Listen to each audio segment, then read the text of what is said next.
Hello there, welcome to my Sims 2 channel. My name is Brianna Peppers, and today I'm going to be taking you on a tour of Fairplay. If you're not familiar with what Fairplay is, this is a custom neighborhood originally created by Pleasant Sims, and last I checked it is still available for download on her blog, so I will be linking that below if you would like to check it out.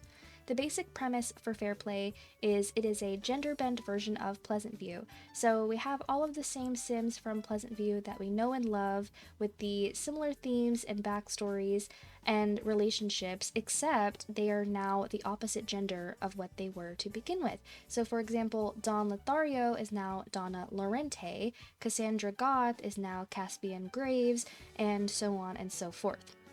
I originally began playing this neighborhood about 2 years ago in real time, and I have managed to make it 10 rotations deep. I've actually just finished the 10th rotation and ready to begin the 11th.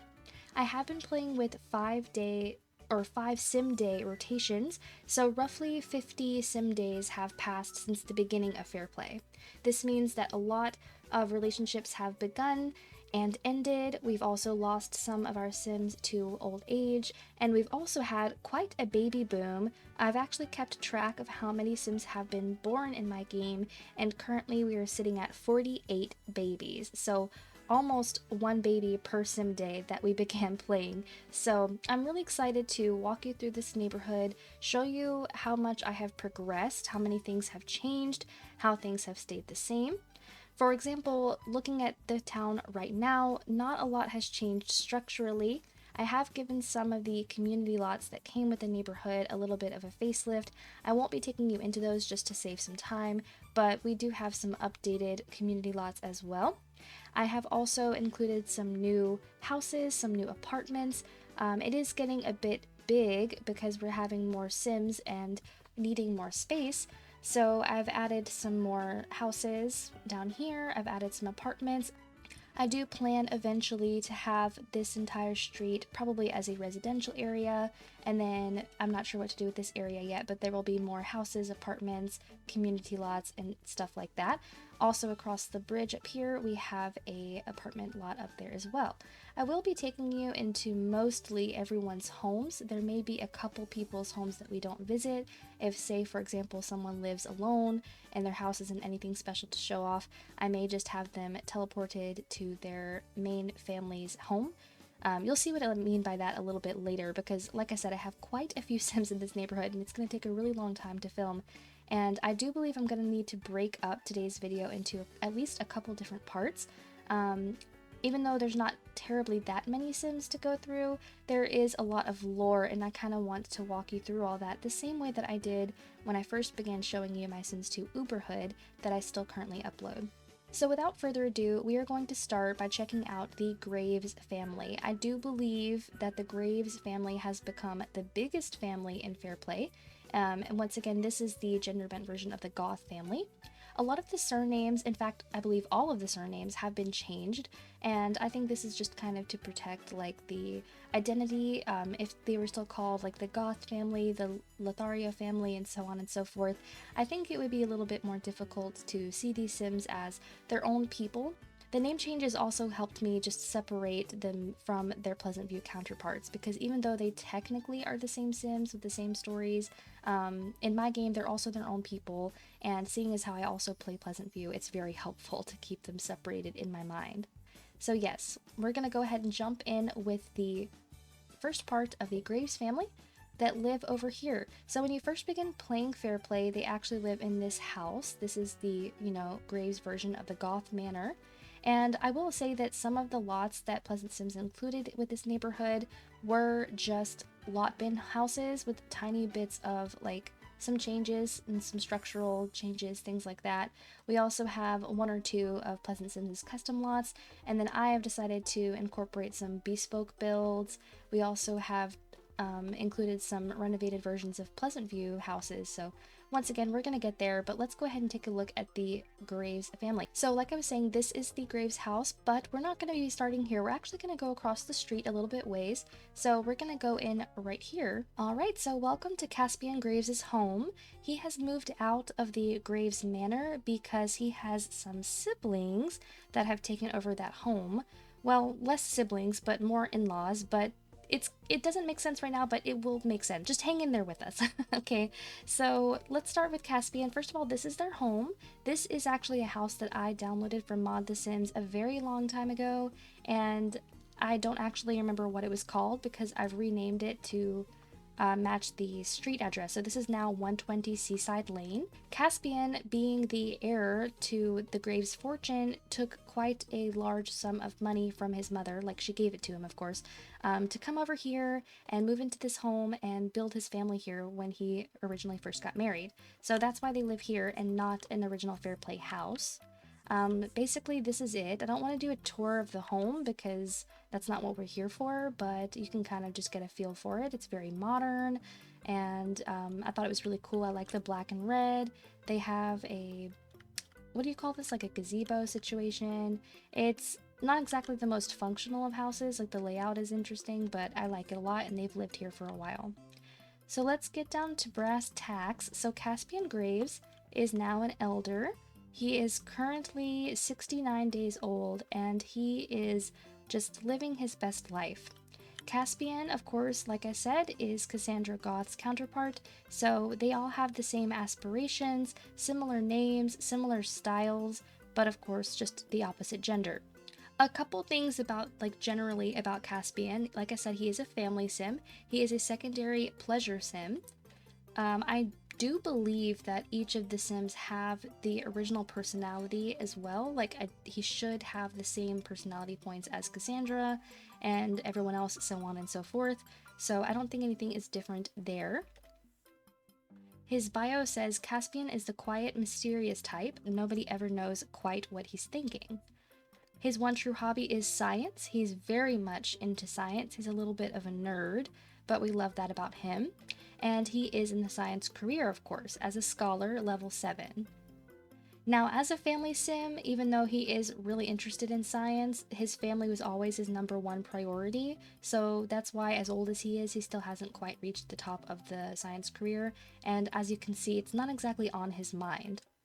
So you may be wondering, like, who is his wife? Who are his children? Well, let's talk about that for a second. So when Caspian was an adult, like when you first begin Fairplay, similar to when you first begin a Pleasantview, Caspian is engaged to Donna Lorente.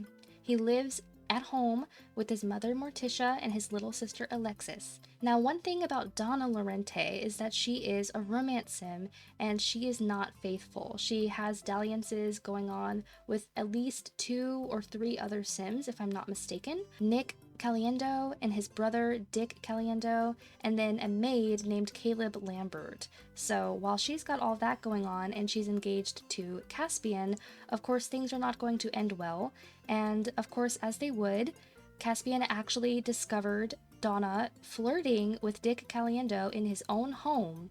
And this is a double whammy because Dick Caliendo was, of course, romantically involved with Caspian's mother, and they were set to be engaged, but things obviously just did not work out there exactly.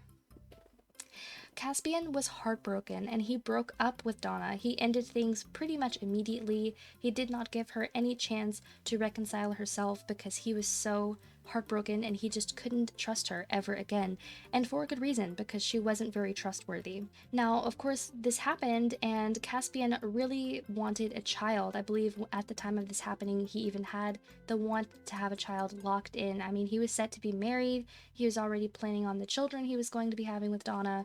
So obviously this was something that really caught him off guard. In his desperation, he actually went out of his way and hired the matchmaker to assign him a blind date. And at the time of me doing this, I did not have my proper ACR settings, like not the same ones that I have now, where teen and adult interactions are disabled. That's how I play now. I do not have teen and adult interactions enabled anymore. But at the very beginning of this Fairplay, I did because I believe it is automatically set that way. But regardless, of course, who does the matchmaker give us? None other than Ginger Newson. So I didn't enable stealth hoods or disable stealth hoods, whichever it is. I didn't do that before beginning Fairplay, so the Newson family was in the sim bin. And originally I was just going to end the date and just chalk it up to a mishap and try again. But I decided to try something before I did that, and I aged Ginger up to an adult so that they could continue their date. And here she is in all of her glory. So obviously, without going into too much more detail, things went really well between Ginger and Caspian. Ginger, as you may know, because she is a pre-made sim as well, the Newson family, I believe, come in the sim bin with the apartment life expansion, so if you don't have that, maybe you're not familiar, but Ginger has a whole thing going on of her own. The Newson clan is made up of 6 children, 2 teenagers, 2 children, and 2 toddlers. Their whole story is that they are orphans, they do not live with any adults, and I guess you're just supposed to kind of have them make it on their own. Ginger and Caspian really hit things off. They have moderate chemistry, 2 bolts, and things just went really well. Like, they're both family sims. I believe she's a secondary popularity. Yeah, that's good. Their personalities meshed together pretty well, and it was just kind of love at first sight.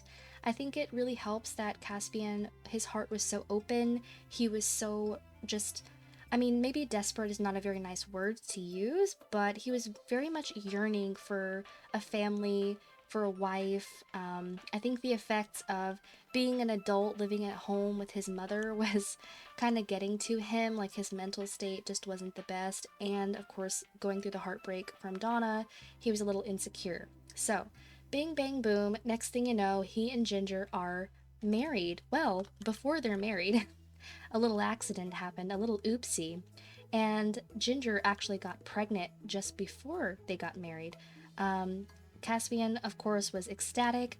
Ginger was maybe a little bit nervous, but they decided to go through with things, of course, because they both wanted the child, and they actually got married while Ginger was pregnant. Let's go ahead and show you the child, aka children, that Ginger and Caspian had. Alrighty, so Caspian and Ginger gave birth to twins, and we had twin baby boys. We had Declan, and this is him right here. I see a lot of both Ginger and Caspian in his face. So this is Declan, and this is his twin brother, Fabian. I love how you can see some similarities, but they're also very different.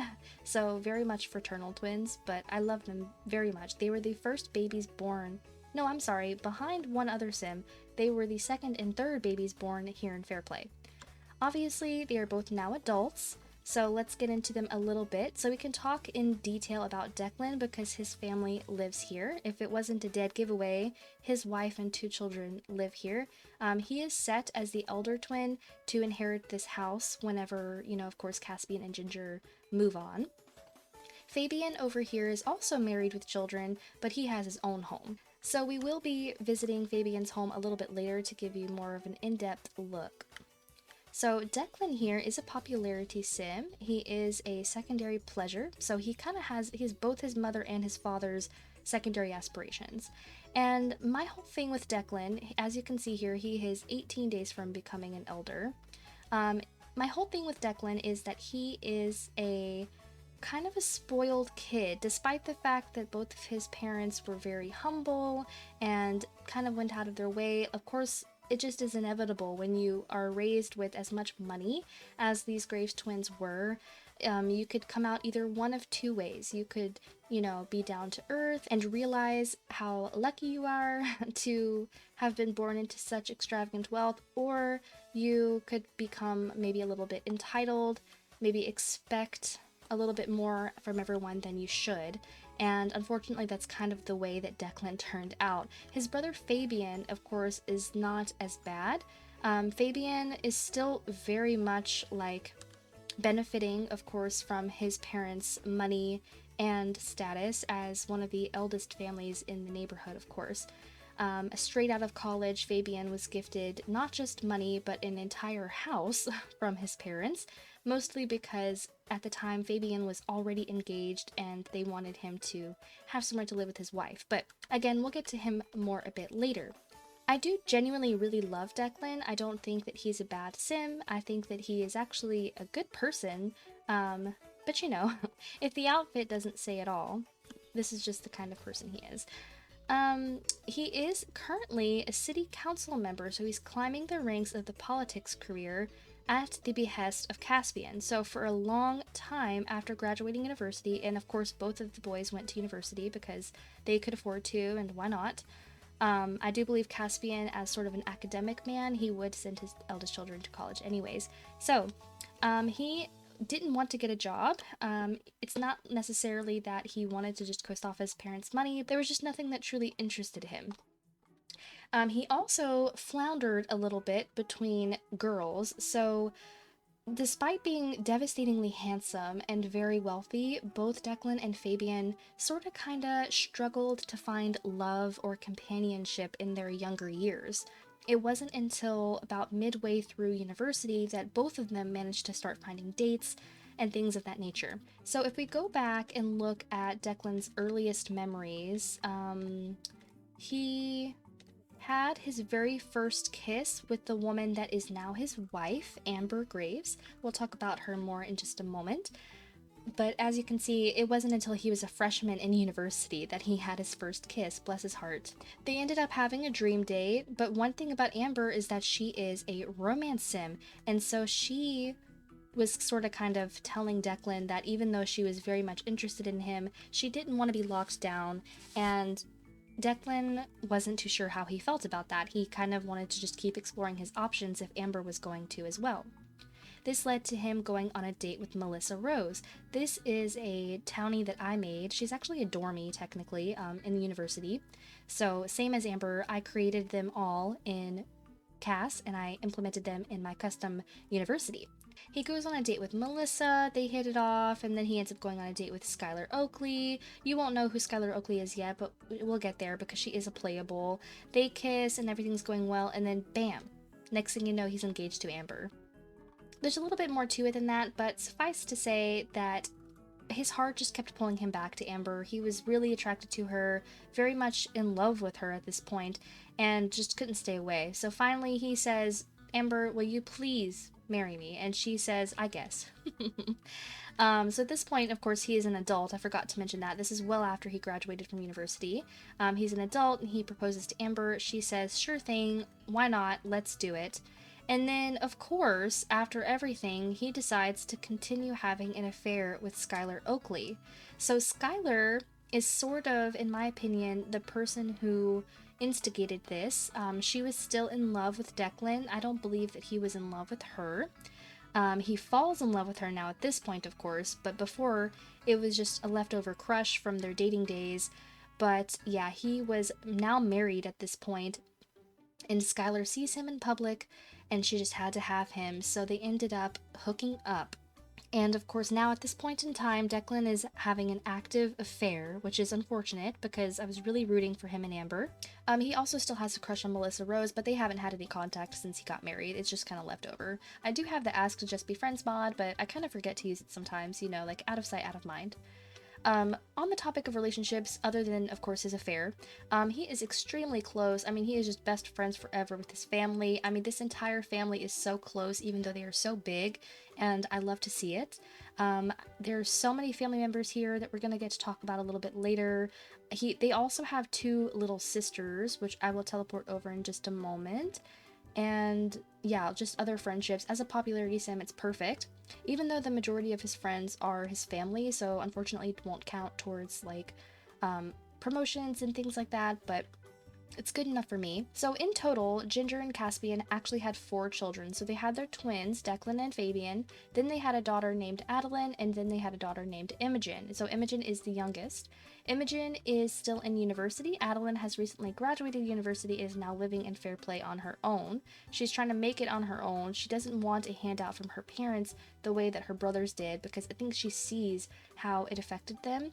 And Adeline is a fortune sim, so she's very much wanting to like kind of make things on her own, make her own money, and potentially just make a name for herself. I decided to teleport Adeline so you could get a better look at her. There's no real point to taking you to her apartment because it's not that nice. She just moved in and she can't really afford too many things in there yet. So this is Adeline in all her glory. I think she is stunning. I mean, Ginger and Caspian really just made some absolutely gorgeous sims. Oh my gosh, I'm actually obsessed with her.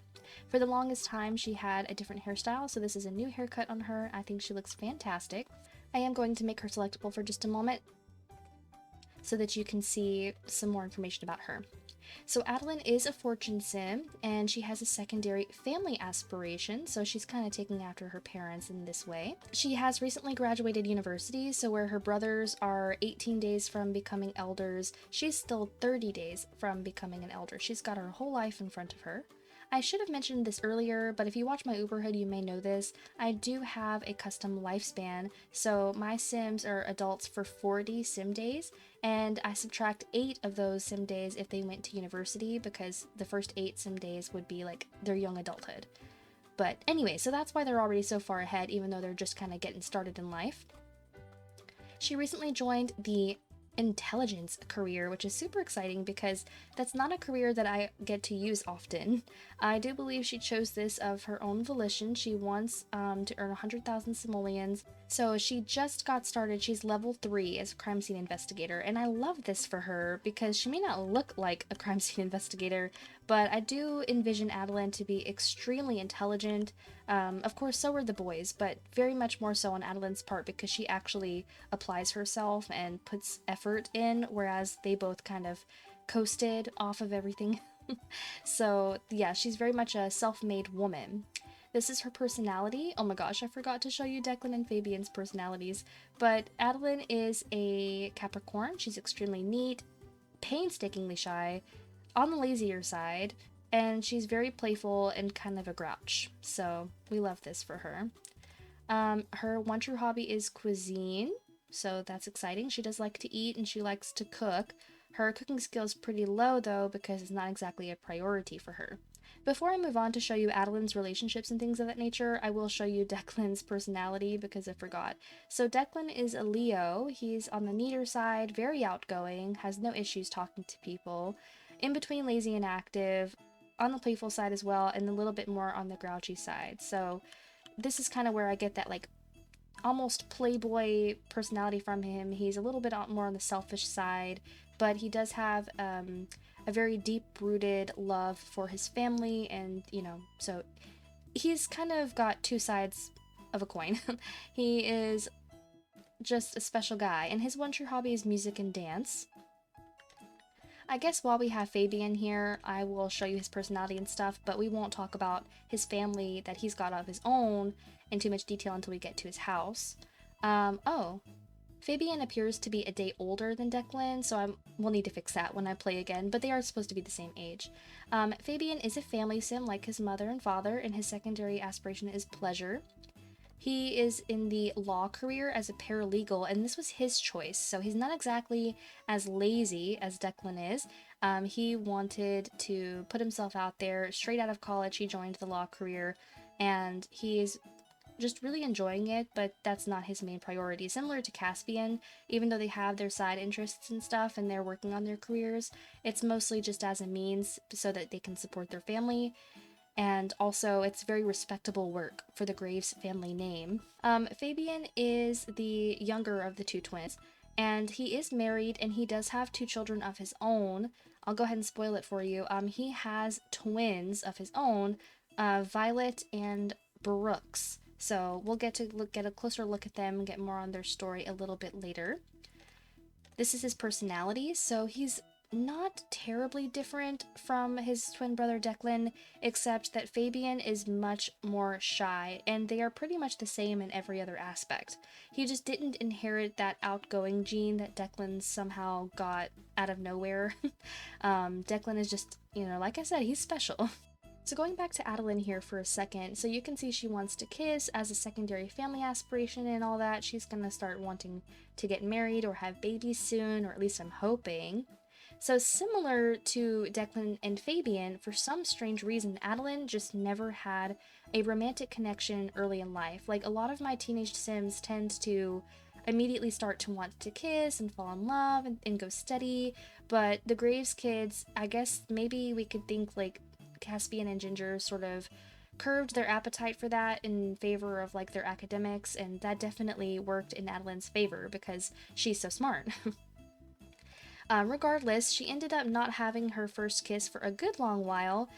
She finally goes on a date with Oren Caliendo, and yes, he is related to the Caliendos. That is the gender bent version of the Calientes, and we'll get to meet him later. She had her first kiss with him, and I think that this is, yes, she was still a teenager at this time, but the one thing is that Adeline is just a teeny tiny bit older than Oren, so when she went off to university, he stayed behind because he still had to finish high school. By the time she graduates, she still has no other romantic prospects, and at a certain point, yes, right after she graduates, she reunites with Oren because at this point, I do believe right when or right before she graduated, Oren has moved to university, so that would make him about 4 years younger than her. They had her very first woohoo. And of course, they had dream dates, yada yada. She's in love with him. If I'm not mistaken, she does have higher chemistry with other Sims, but like, these are just not contenders for a multitude of reasons. She only has one bolt of chemistry with Oren, which is not as strong as I would like it to be. They are very best friends though, like they've been very close since high school, and she just has a crush on him. I think this is very telling for Adeline. I think that Oren is not the one for her, but she just doesn't know that yet because she hasn't been presented with any other opportunities. I'm hoping that she doesn't just settle for him and ask to marry him or ask to have his children or anything like that simply because he's the only boy she's ever kissed. I would really love for her to put herself out there and find the one, but I don't know, like, even though she's got chemistry with other Sims, sometimes things just aren't meant to be. So that's just something that Adeline is going to have to figure out for herself. And otherwise, she is a businesswoman, she's working on herself, and she really don't need no man, but, you know, if she wants one, she can have one. I'm just low-key kind of hoping it isn't Oren. So that's enough for the Graves siblings of this little branch. Let's go upstairs and take a gander at Amber Graves. So Amber, I do believe her maiden name was, oh, I didn't write it down, I normally do.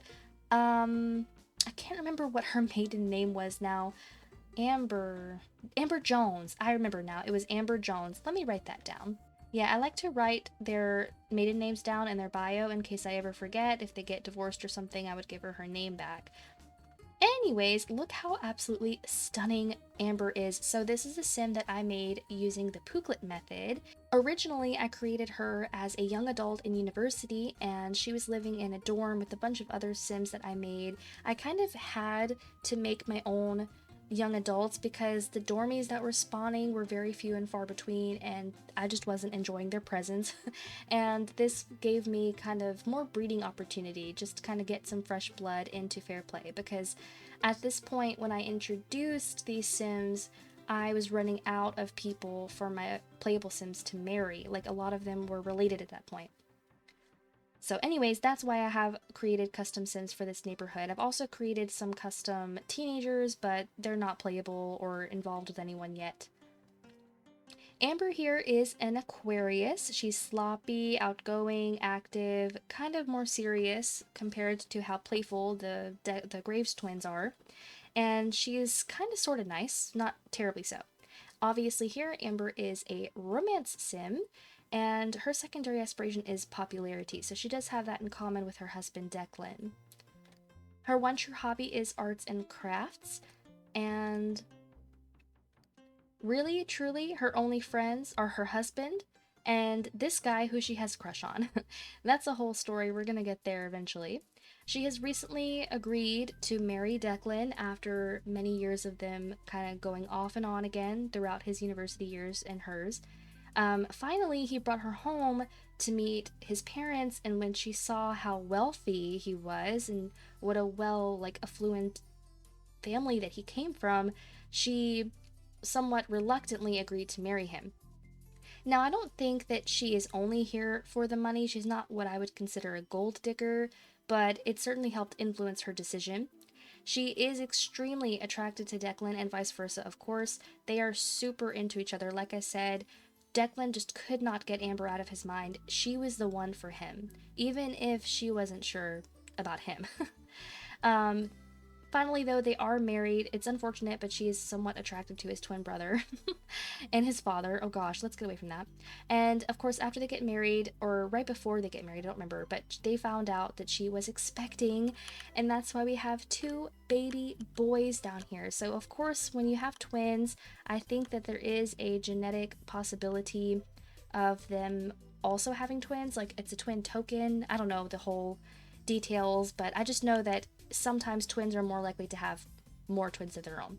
So we have twin baby boys, and I decided to continue the name, theme, or sound, whatever you want to call it, of Amber by calling the boys Miller and Oliver. So Miller is right here. This is him. Obviously, there's not much to say about them. They are babies. Miller, oh gosh, and Oliver. So Oliver has black hair and brown eyes, and I believe skin too, like his father. And then it looks like Miller here has brown hair and brown eyes, and he has a custom skin tone that I think sits in between 2 and 3. Don't quote me on that, but I think. They are currently sharing this tiny little room, but I think eventually either the grandparents are going to need to move out of this house to make room for this growing family, or Declan and Amber and their children are going to have to get their own home. As you can see, this used to be Declan's bedroom. It was fine for one boy, but now I've had to stuff a double bed in here, and there's just not that much room. And last but not least, the family does have a dog, and the pets, oh, he is... Okay, there we go. The pets are one of my favorite parts about Fairplay because they have a very special naming theme. Every single pet in Fairplay is named after food. So this is Ichigo, like Ichigo Mochi or Ichigo Daisuke. I forget how it is called actually, but it's a Japanese dessert, and Ichigo here is just, she's so cute. I love her. Okay, so I did decide to teleport over the youngest Graves child, just so we don't have to go visit her in university, even though we may see her again later. It just depends on where I decide to go. So I liked having all 4 of the siblings right next to each other so you can really see the family resemblances. I think that Declan and Imogen have pretty much the same nose. We have a little bit more of a full face here on Imogen, but yeah, I love every single one of these babies. Like, they just all turned out so gorgeous. Imogen here is a young adult. Like I said, she's in university. She is about to approach her senior year, and then she's going to be out of there. Just like her bigger sister, she is also a fortune sim, and she does not have a secondary aspiration yet because, similar to my Uberhood, I don't select secondary aspirations until they become adults. Just like her brothers and sister, everybody is super close, very good friends with pretty much their entire family. She does have a crush on this dormie named Zion Cameron. I don't think too much has really happened there, but she's also friends with a couple playables, one of which include Oren Caliendo. So something fascinating that happened to me recently as I was finishing up the university rotation was Imogen started to make some romantic advances on Oren Caliendo. This was well after Imogen saw Adeline and Oren together. And of course, like, Imogen has known Oren for a very long time because he was friends with her big sister, and he would come around the house and things of that nature. So they know of each other. They're not super close, but I just found it very interesting.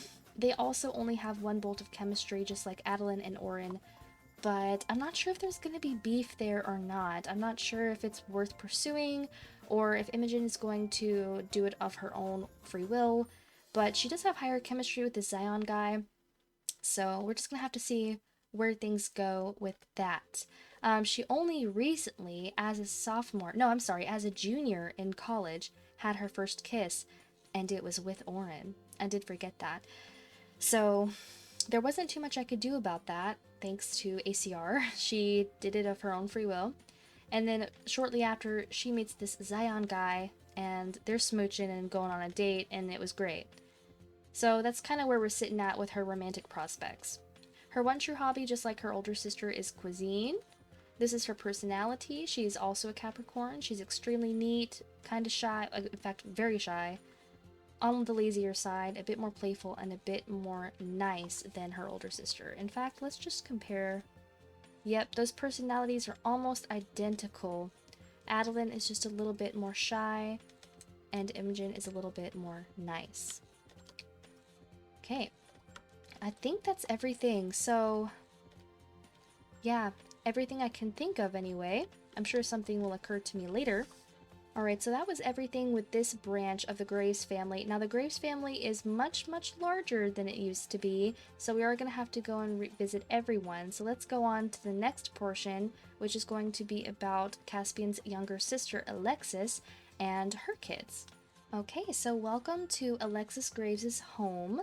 This was not always her home. Alexis Graves actually lived in a small one-bedroom apartment for quite a long time, and she was also struggling very, like, financially and things like that. There's a whole lot of drama surrounding Alexis and her mother and her family in general, so let's get into that. But suffice to say that she only recently moved into this house in her later adult years thanks to a very generous stipend her brother gave to her after their mother died. Okay, so Alexis Graves is down here. She's in her bedroom. Okay, we'll do a little bit more of a house tour maybe later. But she is now an elder. Alexis starts the game as a child and then she ages up into a teenager a little bit later. Alexis is obviously the female counterpart to Alexander Goth's. Alexis is very beautiful even in her older age. She's always been a looker, and she is a romance sim. So I chose this aspiration for her based off of her personality and her zodiac, which is how I normally choose my Sims aspirations. It just so happened that she did not turn out to be a knowledge sim like most people make Alexander. Alexis is a secondary family aspiration, and I do remember giving this secondary aspiration to her quite late in her life because I was never very sure what she was gonna do. There's just so much to go over with her. I don't even know where to begin, but let's just start somewhat at the beginning. So when Alexis first aged into a teenager, she, as a romance sim, started rolling once all the time to flirt and kiss and all that other stuff. So she did quite a lot of that. Let's see who she had her very first kiss with, her first kiss ever. As you can see, there's quite a lot of history. So she had her very first kiss ever with a townie named Thomas Gray. Thomas is now an adult. He's still a little bit younger than Alexis. Looks like they went on a great date and all of that, and then they had their first woohoo. So she wasted no time. She jumped right into it. And this is after Ginger moved in, by the way, and married her brother. Married Alexis's brother, not Ginger's brother. Ginger did not marry her own brother. So romantically, things are working out with Thomas for a little while, and then she goes on a date with Lucas Burke. So Lucas is another playable that we're going to get to a bit later. Lucas Burke is the gender bend version of Lucy Burb, if the names sort of didn't give that away. And I loved this for them. I loved Alexis and Lucas together. I thought they were very cute. I was hoping that things would work out between them. She even fell in love with him. And she also fell in love with Thomas and then got caught cheating by Thomas. So that started things off great. Alexis chose to not go to college. She did not want to, despite her brother and her mother really encouraging her to. She chose not to go to college. She grew up as an adult. And then she lost Morticia, her mother, as a best friend. So to kind of get into that a bit, let me take a deep breath because it starts to get weird and dramatic. Morticia, as I said earlier, was romantically involved with Dick Caliendo. So that is the gender bend version of Mortimer Goth and Dina Caliente. Morticia and Dick were set to be engaged, and in fact I don't remember exactly if they did get engaged or not, but I know that they were romantically involved, and he was present at Alexis's birthday party when she became an adult. ACR took it away from me, and being the big old horn dog that Alexis was, and just her whole personality, she made romantic advances on her mother's boyfriend. It's really gross, but if you want to be honest here, Dick was closer in age to Alexis than he was to Morticia, so it's not that bad, but age aside, it's still pretty gnarly because, hello, that was her mother's boyfriend. Morticia sees this because it happens in her own home, and she immediately just loses her ever-loving mind, which, for good reason, I probably would too. and she kicks Alexis out. Originally, the plan was that Alexis was going to stay living with Morticia, and potentially, like, Caspian was going to inherit the house. It was going to be a whole thing, but no. Alexis lost her chance. She ruined her relationship with Morticia. Morticia was furious with her and just couldn't find it in her heart to forgive her, because Morticia, as a mother, could not understand how her own daughter could betray her like that. So yeah, she kicks out Alexis.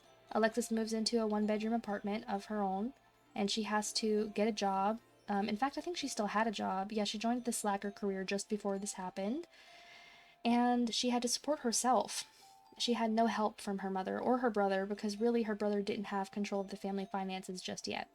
Alexis didn't show any sign of remorse. She just didn't seem to care at all. She did not have anyone to apologize, to reach out to her mother, nothing like that. In fact, she goes the other way and jumps into Dick Caliendo's arms. So Dick is obviously a elder now, but at the time they were both adults. She woohoos with him, they have a great time, and then she just continues stacking up lovers. They fell in love eventually. Now this is where it starts to get even funnier. And it's kind of coming back to me as I talk about it, because again, I've been playing this neighborhood for a little over 2 years, and the first few months of it was not very consistent. So the things that happened much earlier in the gameplay I had sort of forgotten about. Yes, Dick and Alexis fall in love, and Dick gets it in his head that if he can't marry Morticia, because hello, obviously Morticia dumped him, if I forgot to mention that, he can't marry Morticia for her money. He'll marry the next best thing, her daughter. And he proposed to Alexis autonomously. I did not direct him to do this, and she said yes. And I was bamboozled. I couldn't believe my eyes. I really didn't know what to think, because Alexis was about to marry the same man that her own mother was going to marry. It's just so gnarly. But I digress. They had a dream date. Everything was going well until she kisses someone else. You know, there's townies involved, lots of things going on. And before she can ever reconcile with her mother, Morticia died of old age. And this was really devastating. I think that it bothered Alexis more than she even wanted to show. I don't see Alexis as being a very emotional person. Like, she kind of has her own way of doing things and isn't very outwardly or outspoken. That's kind of the word I'm looking for. Like, she just doesn't like to talk about her feelings as much as someone else may. So yeah, Morticia died, and then she lost Dick as a best friend. So, oh yeah, and right here I forgot this part. Donna Lorente was fighting her. That was a whole other thing, because Donna was pissed off because, you know, Donna and Dick had a thing. Oh my gosh, the web just keeps spinning. So I'm not sure what exactly happened there. I think that what literally happened is that Dick may have flirted or something with Donna. I don't know. But something happened, and Alexis immediately was uninterested in Dick. She just didn't really want anything to do with him anymore. Of course, at this point, they're still engaged. Yeah. She starts falling in love with people again. Oh, and she did get an inheritance from Morticia, so that was fascinating to me. And then, so it doesn't show it, because I forgot that you cannot see a memory if you are the sim that leaves someone at the altar. It's only the other way around. I do have pictures, though. I'll put them on the screen if I can. But, I decided to go ahead and go through with it. Dick and Alexis were going to get married, even though her mother died and things just weren't right with the family. And Alexis decided to leave Dick at the altar. And that's one thing I can say I am proud of her for. Even though that's not the way that she should have done it, she in no terms should have been in that relationship to begin with. It was doomed from the start.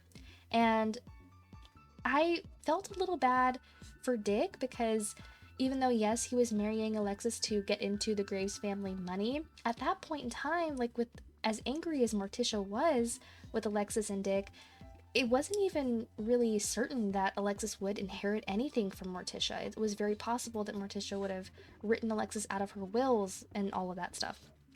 So I do think at a certain point, Dick was ready to marry Alexis for true love.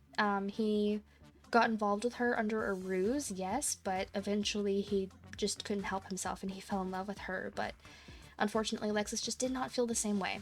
So yeah, long story short, she was briefly engaged to her mother's ex-boyfriend, and then her mother died and she left him at the altar.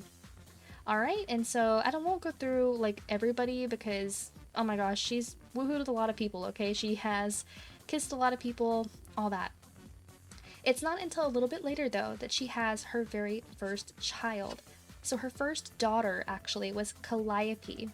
And oh my gosh, if I don't just freaking love Calliope, you're gonna hear me say this a lot about a lot of my Sims children, but it wasn't really until my Sims in Fairplay started to have babies that I truly became attached. Like, I never intended to play Fairplay as deeply and, you know, as long-term as I have, but it truly is the children that they had that got me attached to everybody, the lore that they created for themselves. I just really got into it after that. So we're gonna pause there in Alexis's backstory. We will take a quick look at her personality. She is a Taurus. She's sloppy, outgoing, lazy, playful, grouchy. Like I said, these pre-made Sims should, in my opinion, I don't know if they actually do, but they should have the same personalities as their Pleasantview counterparts. Yeah, they have the same bios and things like that. Her one true hobby is nature, although she doesn't actually practice it at all. She has more enthusiasm in music and dance. Yeah, and she is in the slacker career, so she eventually worked her way up to professional party guest, which I think is perfect for her. She only has 4 1 slots because she did not go to university, and as you can see, I did lock in the want for her to get married. As soon as I saw that, I was like, yes. Now, who she'll marry, I have no idea. We'll talk more about her relationship and stuff in just a moment, but let's take a break and talk about her firstborn daughter, Calliope. So obviously, Calliope is pregnant. Calliope here is now an adult. She's 27 days from becoming an elder. Let's move her out of this light a little bit because it's kind of harsh and I want you to get to really see her. So Calliope here was born out of wedlock, obviously. Alexis had so many lovers that originally we didn't even know who Calliope's father was.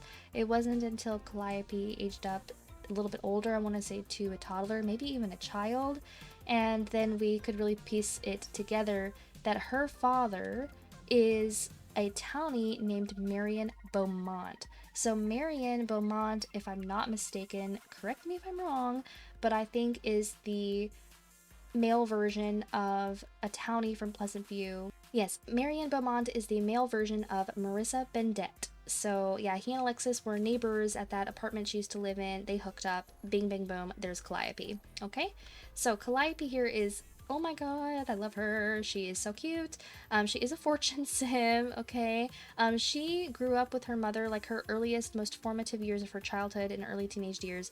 They were Baroque. Also around that time, Alexis began to have more children, so she had other mouths to feed. So yeah, she basically just grew up not having a lot, and so that's why she's a fortune sim, because I want to believe that Calliope kind of felt what it was like to grow up as a child with not a lot of means, and she kind of had to work and help support her mother, her brothers and sisters, and you know, like, I don't know how to phrase that differently, but that's why she's a fortune sim.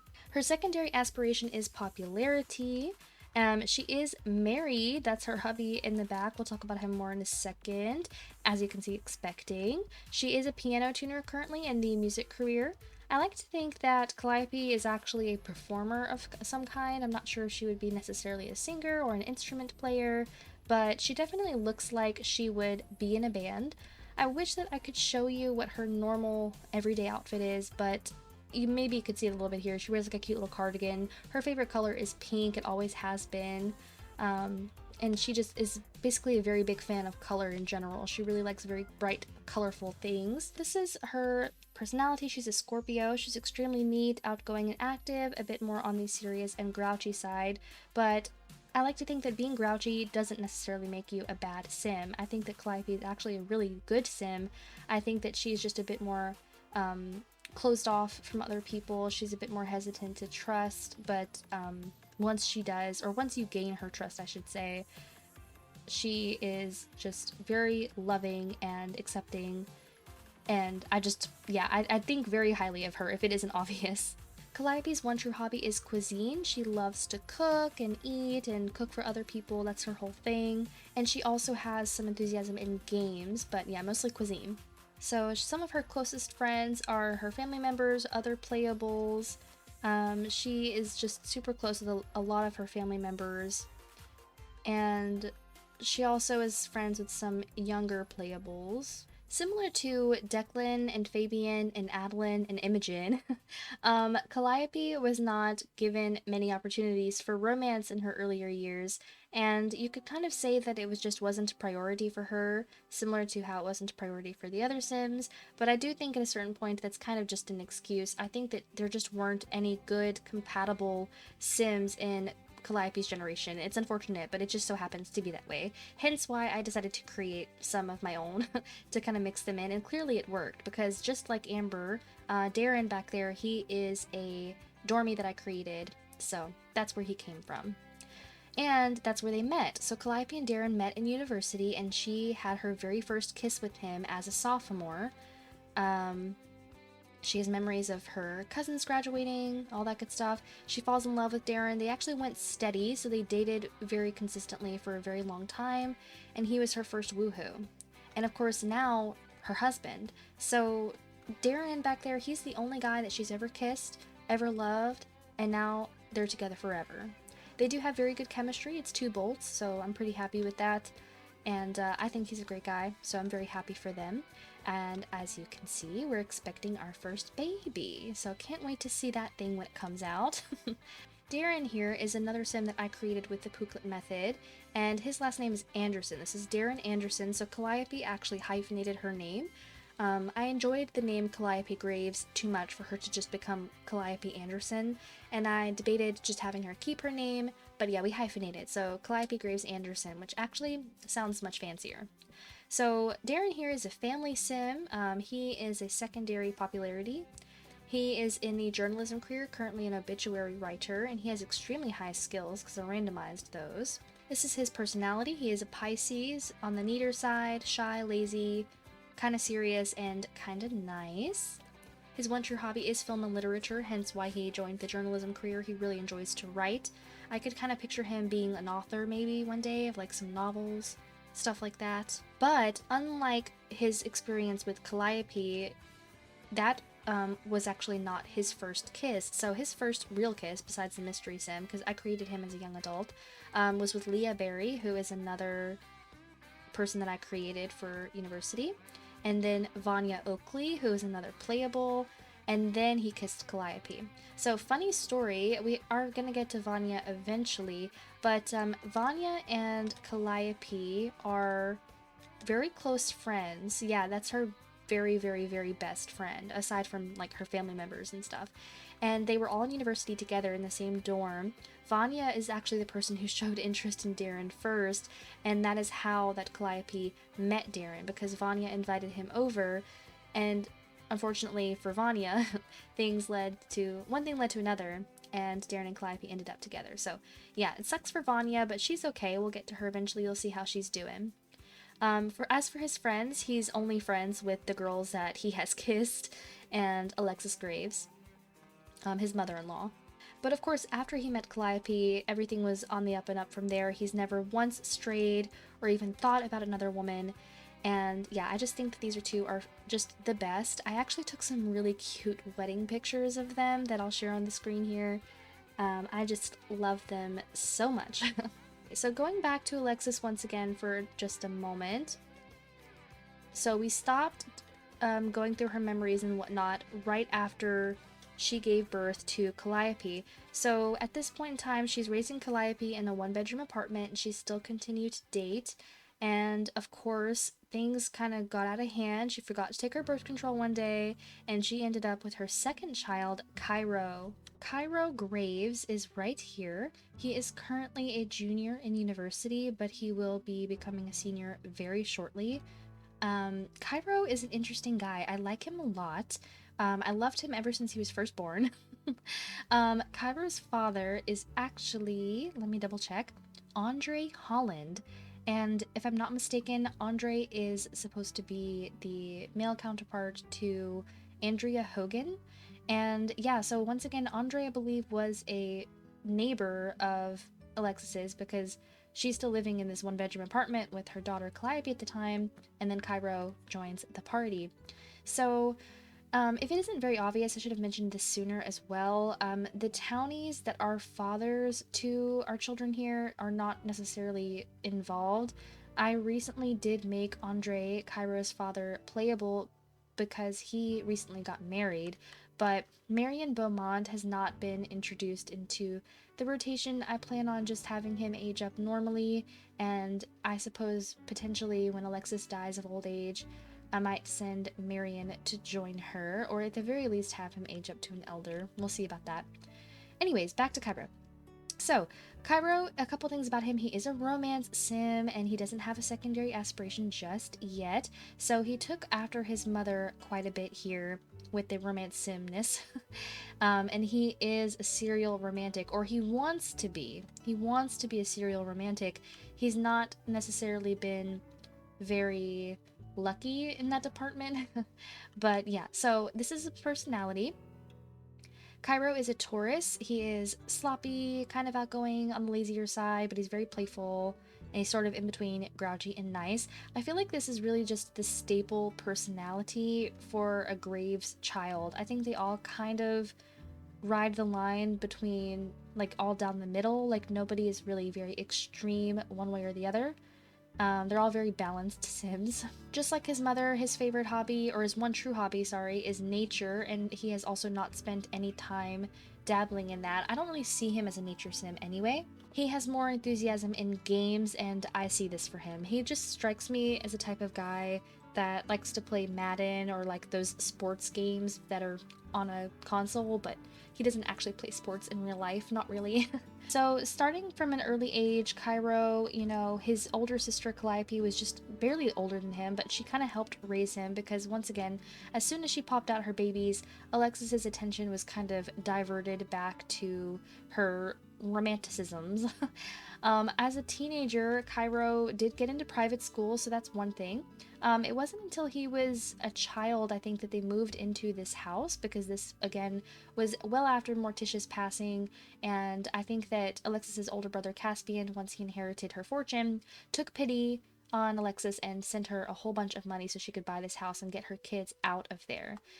So thanks to the family name and their status at that point, Alexis was able to get her children into private school. Anyways, so he ended up having his first kiss with a sim named Eris Oakley. So the Oakleys, again, are a playable family. We're going to have to get to them in the next episode, I believe. But Eris is the daughter of Angel Oakley and Dusty Brooks. So, this is kind of like Dustin and Angela's daughter. Anyways, so from a young age, teenagehood, he's making out with her, they fell in love and all that good stuff. I don't think they ever went steady. They snuck out. Yeah, they never really went boyfriend, girlfriend, but they spent a lot of time together. They were really only all about each other until they both went to college. Okay? And then that's kind of it. Like, he's still in university right now. Eris has graduated and she's living on her own. She's ever so slightly older than Cairo. And he recently went on a date with a townie named Brenda Long, who she's from university. I think she's just, randomly generated. But yeah, like, he wants to be a serial romancer, but there's not that many people out there for him. He is massively attracted to, of all people, Eris's older sister. Hopefully that will never become a thing. But yeah, back here, he has 2 bolts of chemistry with Eris. Honestly, I really like them for each other. I used to say that I see them as being both the popular kids from high school that, like, they just start dating in high school and they grow up and get married and they're just kind of like together forever. I see that a lot for them, but we'll have to see where things go because he does have the possibility to blow things up in his face if he's not careful, like if he keeps seeing Brenda, for example. Something else I found interesting is he does have some chemistry with his cousin's wife. Yeah, so like Alexis is the aunt to Caspian's children, which would make Declan, Fabian, Adeline, and Imogen the cousins of Calliope and Kyra. Sorry, I just had to like talk myself through it for a second. Let's look at the family tree one more time. Yeah, so we've got our mom and dad, and then Kyra here has 3 sisters. So let's go ahead and move on to the next Graves child. So shortly after Kyra was born, I have to keep going back into her memories to keep myself focused. Shortly after Kyra was born, she's, Alexis is doing a lot better with life. Now that she has a house, she's able to like focus a bit more on the kids, and she's not struggling so much. She is teaching her kids how to study and whatnot, and she woohoos with someone and gets knocked up once again. So this time she has another daughter named Quinn. This is Quinn Graves, and like, just look at her. Just look at this whole family. Once again, I am obsessed. Even though she has a completely different complexion, hair color, and everything from her sister Calliope, when I look at all of them side by side like this, I really start to see some family resemblances. Despite the fact that every one of Alexis's children have different fathers. Yeah, that's right. Every single one of her 4 kids, they have a different dad, but that's what happens. So Quinn over here is so great. She's a fortune sim, just like her big sister Calliope. Once again, does not have a secondary. She's still in college. Where Cairo is about to become a senior, she is about to become a junior. So yeah, they're pretty close in age.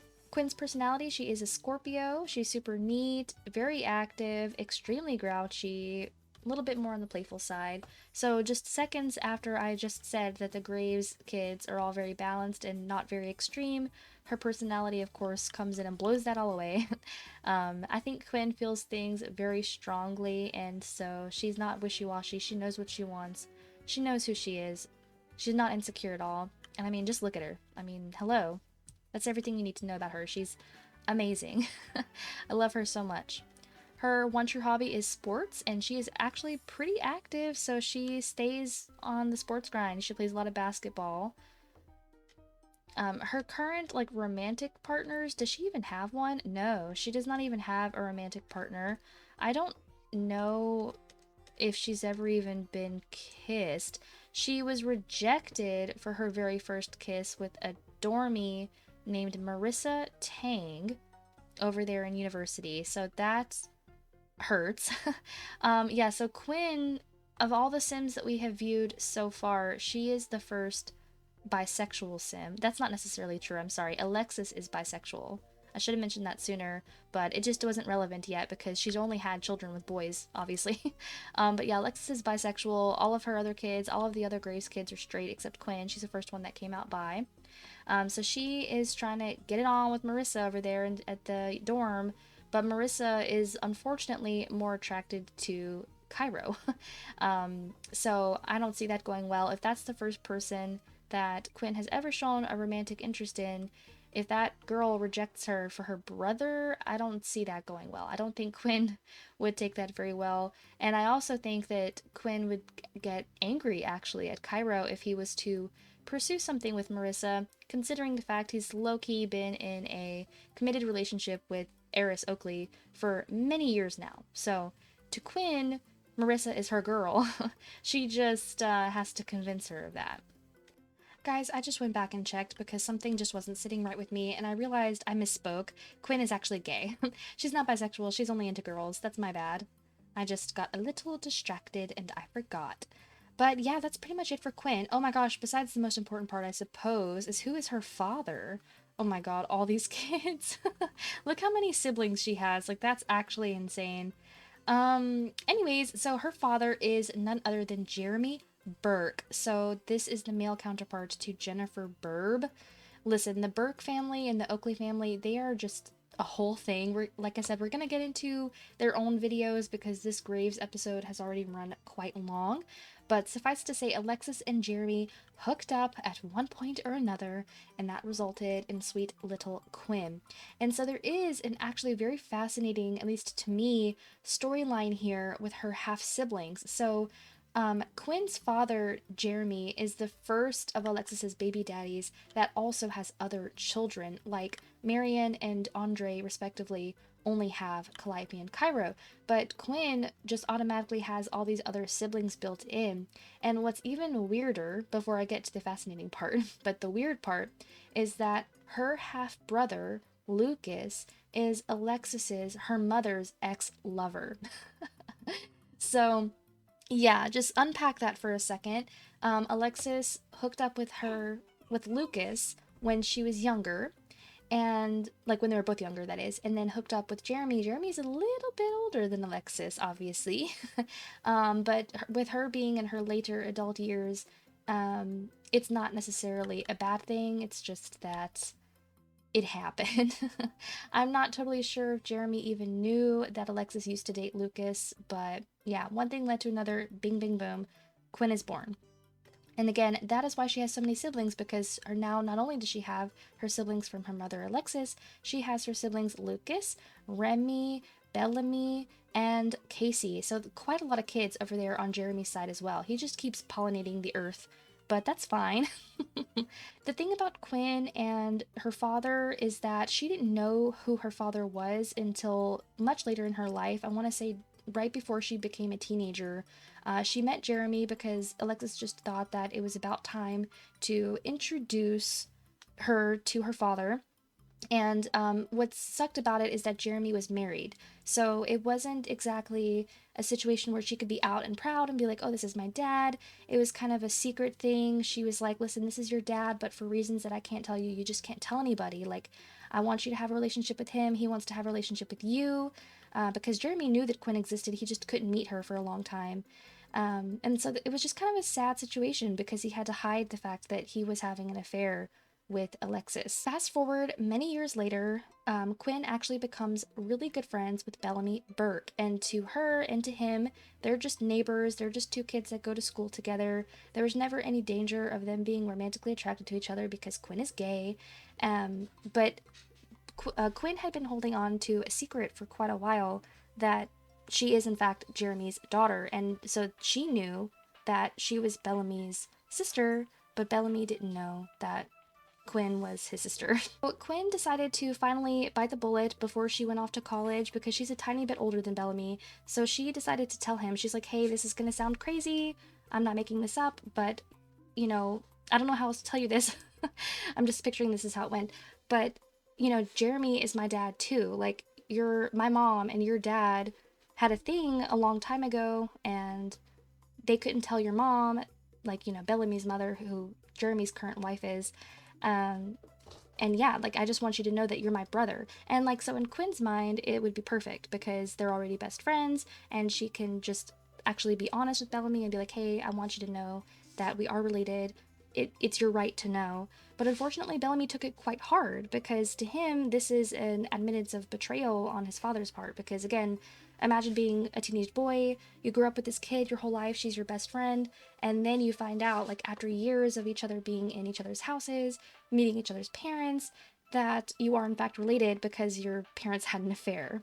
Luckily, after some time, Bellamy just kind of had to cool off a little bit, and he decided that he's not actually angry with Quinn because it's not Quinn's fault, and they were able to keep in touch. So as you can see, he's still a teenager, and Quinn is just kind of waiting for him to join her in college at this point. I think he's going to go in the next round. But anyways, Bellamy is now faced with the impossible task of, should I tell my mom or not? Because he knows, without a shadow of a doubt, that his father was unfaithful. But that's something we're going to have to unpack a little bit more when we get to their episode. But yeah, that is what I found so super fascinating about Quinn's friendships and character. She doesn't have much going on as far as like romantic relationships go, but that's a pretty complicated friendship if you ask me. You can see her relationship with her father here is not very good. I mean, like, they know each other, they're acquaintances, but I wouldn't say they're close by any means. So yeah, just kind of over the years, he sent child support to her. That's kind of all that they could really do in terms of trying to keep things a secret. Okay, so back to Alexis once again. So after she had Quinn, you know, they're still living in this house and all of that good stuff. That's it. Like, that's 3 kids, 3 different baby daddies. Alexis is getting older. She decides to officially go on birth control. I think that she was already, actually, but I took her off of it at one point or another. But even I said, that's enough. We're gonna put you on birth control. This is too many kids by too many different people, and it's getting complicated. Um, but the game had other plans. So a little bit later, of course, she's hooking up with people left, right, and center. She has Quinn. They did have a dog named Avocado, who was actually the first pet ever introduced in Fairplay, but he died of old age. Rest in peace, Avocado. So shortly after that, we're hooking up with the maid, blah, blah, blah. So this is also interesting. So again, on birth control, Alexis still gets pregnant thanks to ACR because there is still a very small chance that pregnancy can happen. And she has a daughter named Diana. And there's a couple things that we need to point out about Diana. Alrighty, so this is Diana right here. So Diana does have a different last name, and she doesn't live with Alexis. So to try to make a long story short, Alexis was not expecting to get pregnant again. Her youngest child at the time, Quinn, was already close to becoming a teenager, if I'm remembering the timeline correctly. And yeah, Alexis just didn't want another child. Like, it's really sad to say, but she just really did not want another child. But she did the right thing, and she told the father that she was pregnant and that she was thinking of simply not having the baby. It was on her mind. She was, like I said, she was getting older. She just wasn't in a good spot in her life, and she thought that it was going to be good for, or not good, I'm sorry, to bring a baby back into the house when it was kind of chaotic, if we're being honest. Luckily, Diana's father really, really, really wanted a baby, and he agreed to take full custody of Diana as long as Alexis, gave birth. So kind of seems like more of a morbid storyline when I'm saying it out loud, but it's not that serious. Like, she just didn't want the kid, so she was like, hey, listen, here are our options. And the father's like, okay, well, I want the baby, so please, can I have her? And this is where things get interesting with Calliope, because Calliope at this time is a young adult. I believe she's in college, or no, I'm sorry, she was a teenager on her way to college. And when she discovered that Alexis was pregnant again, she was a little bit disgusted. Calliope and Alexis have always been super close because, again, that's her firstborn. They grew up together in the trenches in that one-bedroom apartment for a really long time. And not to mention, Calliope helped raise her two younger siblings, Quinn and Cairo. But yeah, Calliope was just kind of disgusted with Alexis. She's like, I can't believe you keep getting pregnant. It's so irresponsible of you. Like, I know that you don't even want this kid, and I'm going to end up having to be the one to raise it. So she was kind of resentful of Alexis for that reason. And of course, Alexis hears all this, and she's like, okay, well, what if I told you that I'm giving this baby to the father? Calliope didn't like that because to her that was like abandoning your child. I know it's just not a great situation for anyone. It's kind of sad for Diana because she didn't grow up in a household with her mother, but at the end of the day, everything was fine. The father took in Diana. Calliope went off to college. She had her happily ever after, obviously, because she's married and having her kid. And Diana is clearly doing just fine. So let's check her out right here. So Diana here is still a teenager. She's a popularity sim. She is 2 days away from becoming an adult, and she wants to go to college, so she's probably going to be joining her older siblings in university pretty soon. This is her personality. She is a Leo, like her brother Cairo. I think he was a Leo. She's a little bit in between sloppy and neat. She's very outgoing, kind of lazy, kind of playful, kind of on the grouchier side. So what's new? And what's really funny is she is the only child of Alexis's to inherit her glasses. I do roll a die, they have a 50-50 chance if one parent has glasses and one doesn't. And yeah, out of all four of her kids, Diana's the only one to wear glasses. And let's just get a close-up of her face. Like I was saying before, I just love seeing the family resemblances between Alexis and her children. And again, despite the fact that they all have different genetics. And so without any further ado, Diana's father is dead. Yeah, he's dead. It's Caleb Lambert. So Caleb Lambert would be the male counterpart to Kaylin Langerak, the maid from Pleasantview. Caleb is romantically involved at the beginning of A Fresh Fairplay with Danielle Oakley and Donna Lorente. But of course, they all had their own stories. Things kind of branched off a different way. I never really ended up doing anything with Caleb, and then he ended up aging up to old age. And in that time frame, Alexis hired a maid for this house, and that's how she and Caleb met, if you will. And I mean, yeah, like that's just kind of how the cookie crumbled. They hooked up, and it was almost really like a one-time thing. Like they really weren't consistently seeing each other. And of course, that's how Diana came into the world. So Caleb took Diana. They lived in a one-bedroom apartment for a little while until he could get on his 2 feet, because, you know, he worked as a maid for a really long time just to make ends meet. But once he had Diana, he decided to pursue something more meaningful, so he went into the education career. And eventually he was able to earn enough money to get her out of that, and they got into a 2-bedroom apartment. And right around that time is when Caleb got engaged to a townie, and Diana now has another half sister thanks to that marriage. And Caleb unfortunately did pass away of old age. He wasn't even that old, like he shouldn't really have died just yet, but I kind of cheated a little bit with his lifespan, so he didn't have enough time to accrue a whole lot of, what are they called, like aspiration points, if you will, which determine how long they will be elders or not. So, yeah, that's a lot of words just to say that he died. Okay, so that's what's going on with Diana. So now Diana lives with her stepmother and her half-sister.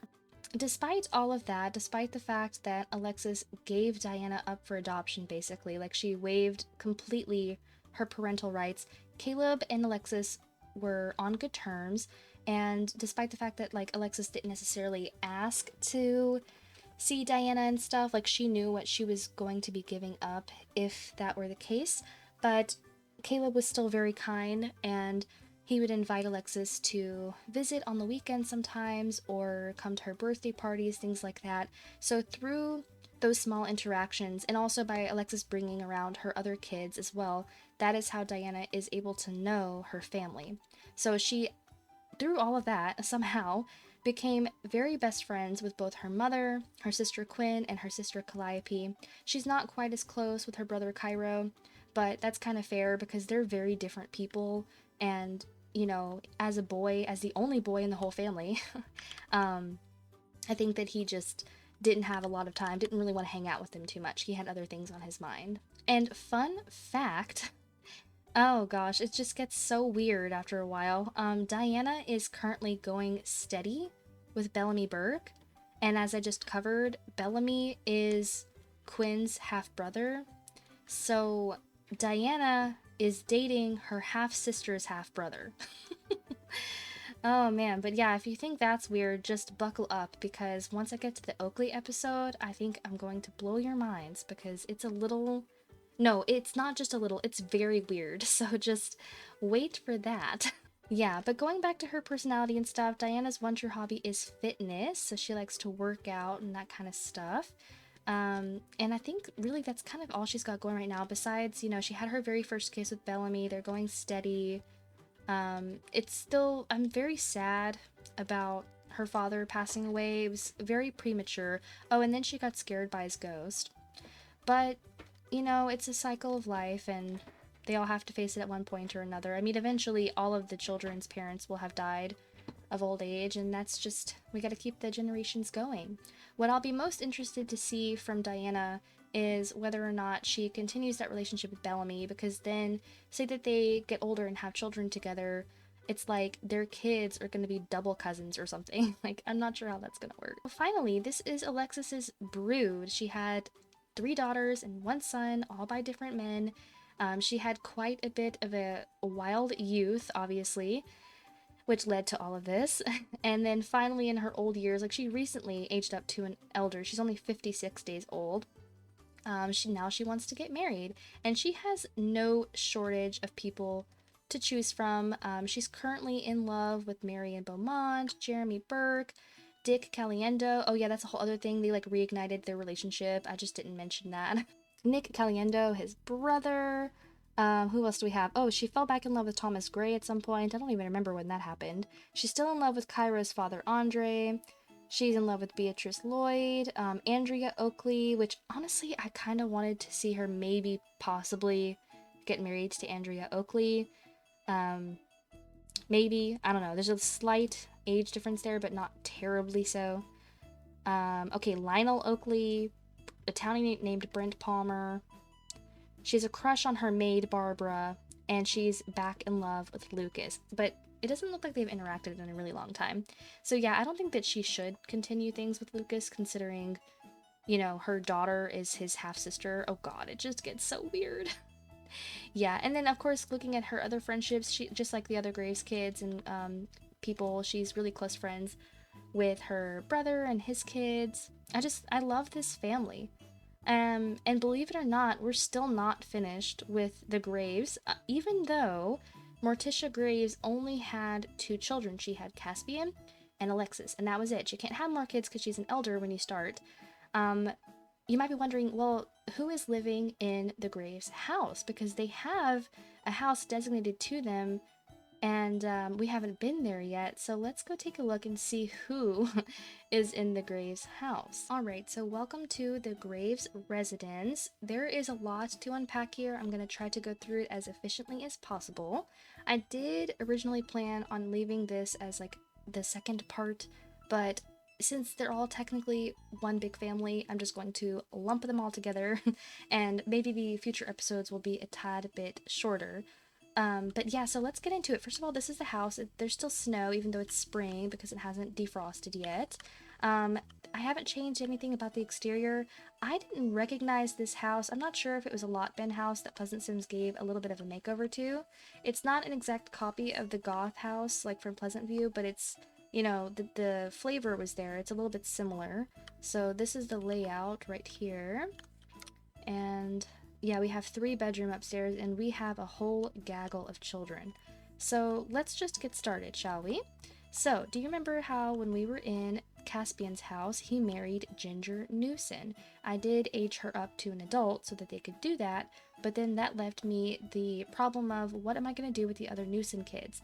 I didn't feel right just leaving them in the sim bin and just left there to rot, because I really enjoy age progression, and it wouldn't have made sense to me that Ginger is getting older, but all of her siblings are in the sim bin and just stayed the same age forever. So, since Caspian and Ginger had their twins, they moved into a different house and everything. Morticia was left here alone because, remember, she kicked Alexis out for, you know, trying to sleep with her boyfriend and that whole thing. So Ginger, since she knew that her family needed a place to stay, and she knew that her mother-in-law had this big house and nobody in it, she asked Morticia if Morticia would take in the other Newson siblings. So that included Gallagher, Georgia, Gabriella, Garrett. There's more that I can't even think of right now. Oh my gosh, who am I missing? Oh yeah, and Gavin. Whew, it's a lot of kids. So Morticia, being the nice old lady that she was, and she also just wasn't super eager to have an empty house, she agreed, and all the kids moved in with her. And if you're familiar at all with the Newson family, you'll know that Gallagher and Ginger were the eldest, so Gallagher was already a teenager. Oh no, I'm wrong. I'm so sorry. Gavin. See, all their names start with G, so they confuse me. Gavin and Ginger were the eldest, and then there was Gallagher and Georgia as the children, I think. Why am I missing one? Oh my gosh, no. Okay, backtrack. Gabriella was a child, Gallagher was a child, and then Georgia and Garrett were the toddlers. Okay, we figured it out. Anyways, so for the younger kids, Morticia Graves was really like the only mother they really knew. The whole backstory for the Newson family, as far as I'm aware, is that they were adopted by some unknown people, and then those unknown people died. So that's why, like, none of the Newson children are blood related, they're just adopted related.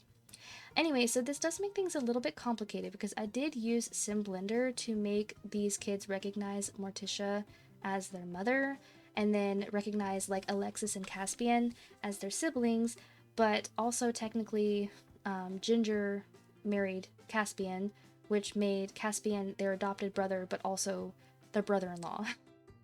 At the end of the day, like, that's not really a big deal, but I wanted to do that to make sure that they all recognized each other as family. So, who inherited the house? None other than Gabriella. So Gabriella is married. She married this townie right here. whose name is Matthew Tanner, and I think that he is supposed to be the male counterpart to Meadow Thayer, who is a female townie in Pleasantview. Gabriella actually used to be with someone else, so she used to, a very long time ago, let me see if I can find it in her memories, no, a little bit further, no, okay, so she actually did have her first kiss with Matthew, which is interesting, I had forgotten that. But yeah, so she was going out with Ben Oakley. So Ben was the very first baby ever born in my Fairplay. So he's not that much older than Gabriella. And I was really rooting for them. I really enjoyed Ben and Gabriella together. They had great chemistry. But, you know, things just didn't work out there because Ben decided to go to college. Gabriella chose not to. And because of that time apart, she got a little bit lonely and she started seeing Matthew again, and hence, you know, she had her first woohoo with him while Ben was at college, and she ended up falling in love with Ben anyway. You know, they still continued to see each other, and she decided to come clean, and she told Ben that she had, you know, been with someone else, and he could not forgive that, and he broke up with her. And it was actually probably a good thing that he did that because, as it turned out, Matthew got Gabriella pregnant and they had their first child, Marcus. Marcus is actually so old that he now lives at university. Okay, so this is Marcus Tanner right here. There's not too much to get into detail about Marcus. He is about to become a sophomore.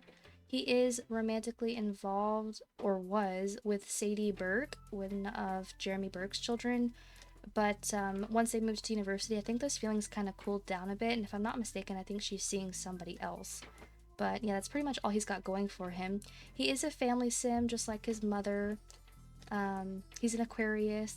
This is his personality. His one true hobby is films and literature.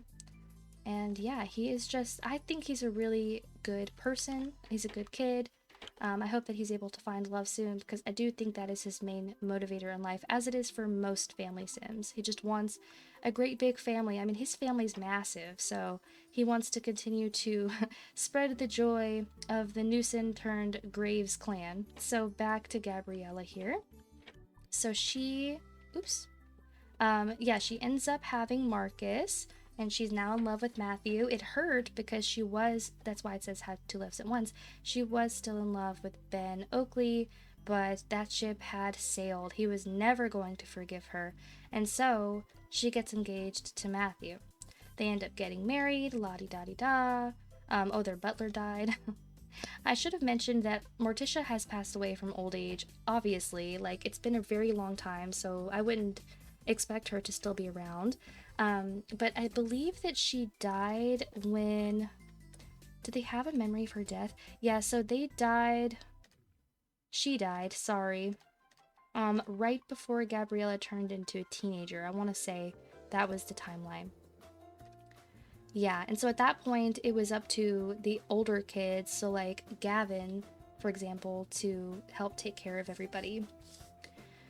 Alright, so going back again, so after she has Marcus, fast forward in time, and she has her second son, Uriah. So Uriah still lives here, so these two boys share a room, by the way.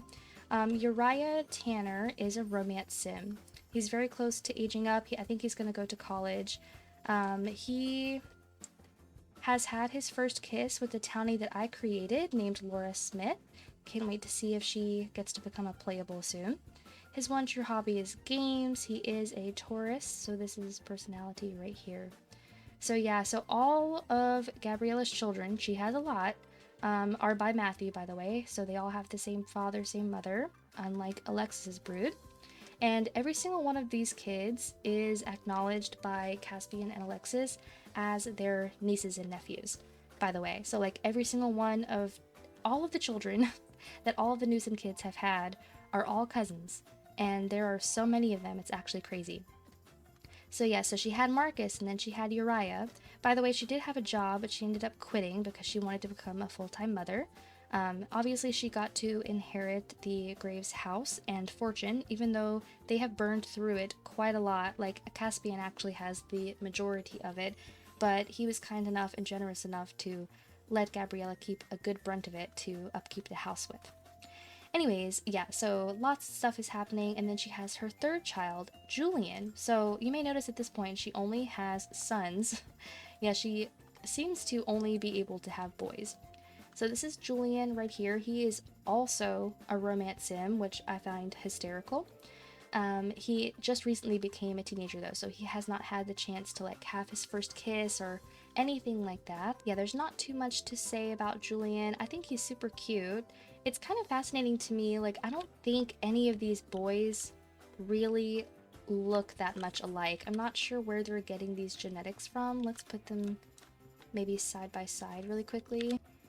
Yeah, I mean, besides like Marcus and Uriah's cheeks a little bit, I don't know. That's something strange. But anyways, yeah, so Julian here, he wants to go to college. Oh, he wants to get a job, so all that good stuff happening. I don't think there's anyone that he... Oh, he has chemistry with a couple of townies I've created. Yeah, but he's still relatively new, so he doesn't have any, like, drama or anything like that. And then, so I'll go ahead and skip to the point. Gabriella had 2 more children after that. So here we have little Vincent, if I could see him. Vincent actually does look very much like a Newson. He's got those Newson eyebrows. And then this is his personality here. He is an Aquarius, so all of their personalities kind of all over the place, but he's an Aquarius, so he'll probably end up being a family sim just like his parents. And then the most recent addition, oh, he's down here. This is little Elliot Tanner. So this is the first child of theirs to actually look a lot like Matthew. He is so cute. Oh my god, I forgot how cute he was. Yeah, he is so cute. And he, again, an Aquarius as well. I might mix up their aspirations a bit just so that they don't all have family sims, but we'll see. So yeah, he's brand new as well. I just love that for them. So normally I don't let my sims have more than like 3, maybe 4 kids. After that, I'm like, all right, girl, you're done. I put them on birth control. But for Gabriella's case, I just thought that it was so fascinating she's only having boys.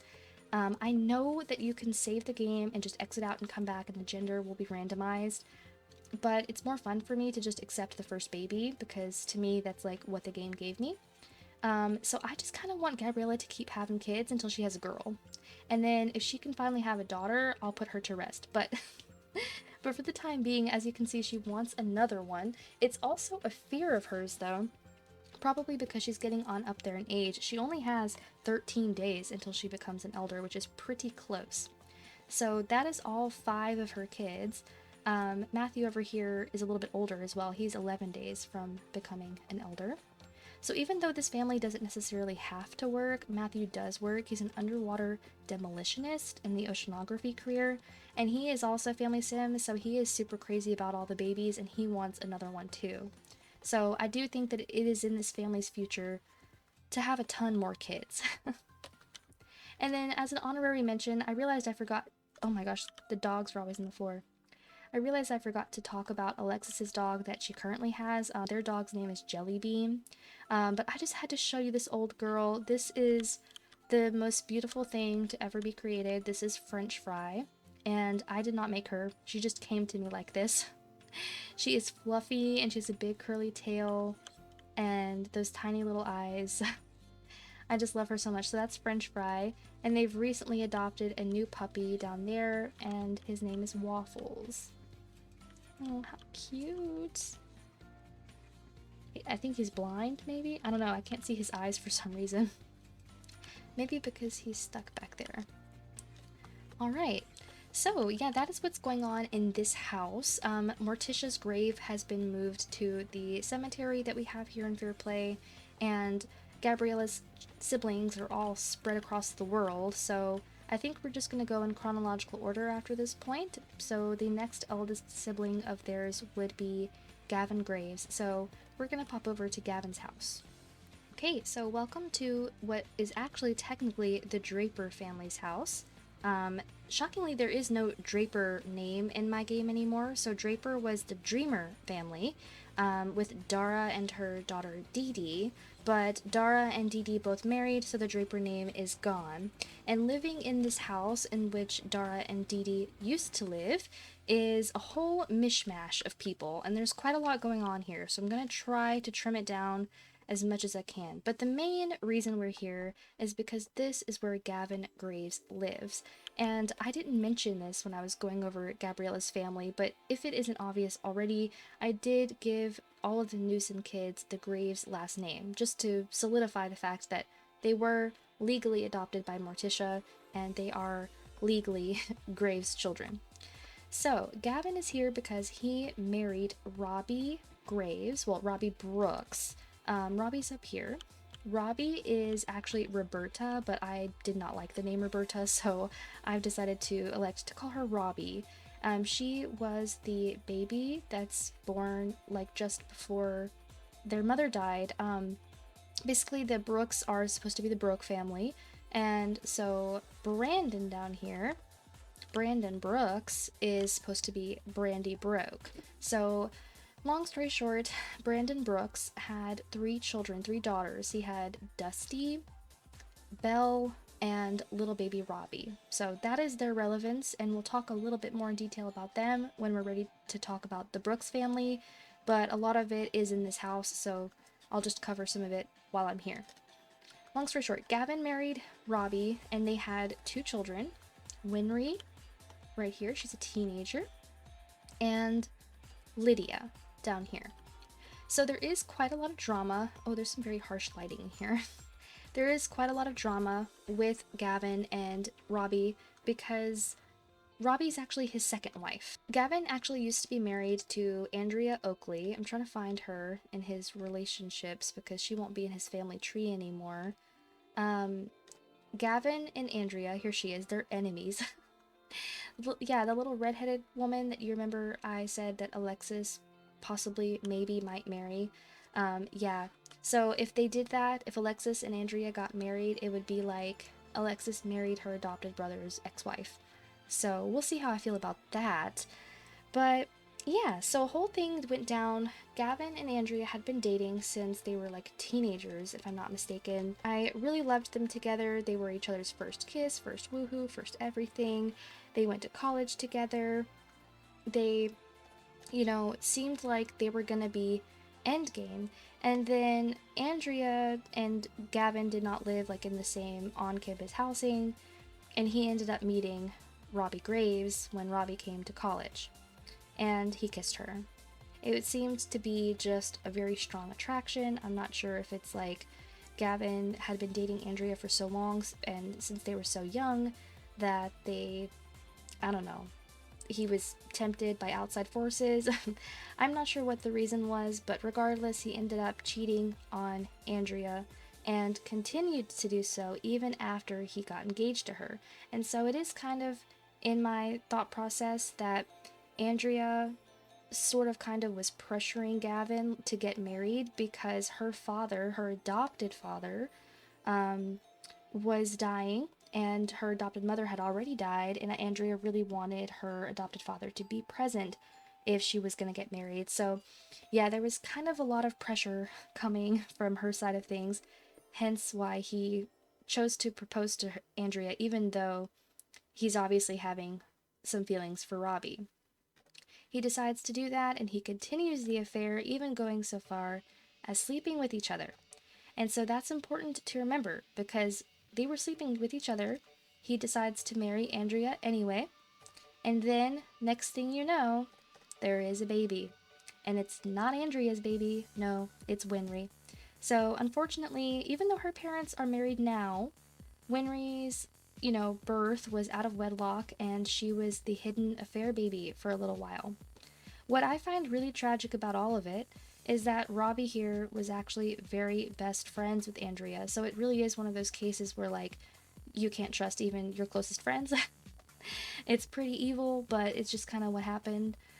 Yeah, Gavin cheated on his wife with her best friend and got the best friend pregnant, and the best friend hid the fact that, he was the baby daddy. Suspicions started to arise whenever Andrea came to visit Winry when she was first born, and she saw some very deep resemblances, like, facially. She was like, damn, Winry looks a lot like my husband, and you can't deny it. Like, she looks very much like Gavin. So if that wasn't bad enough, it finally came up to a boiling point, and at a party that Andrea was having in her own home that she shared with Gavin, Gavin and Robbie snuck off to the bathroom, and Andrea caught them.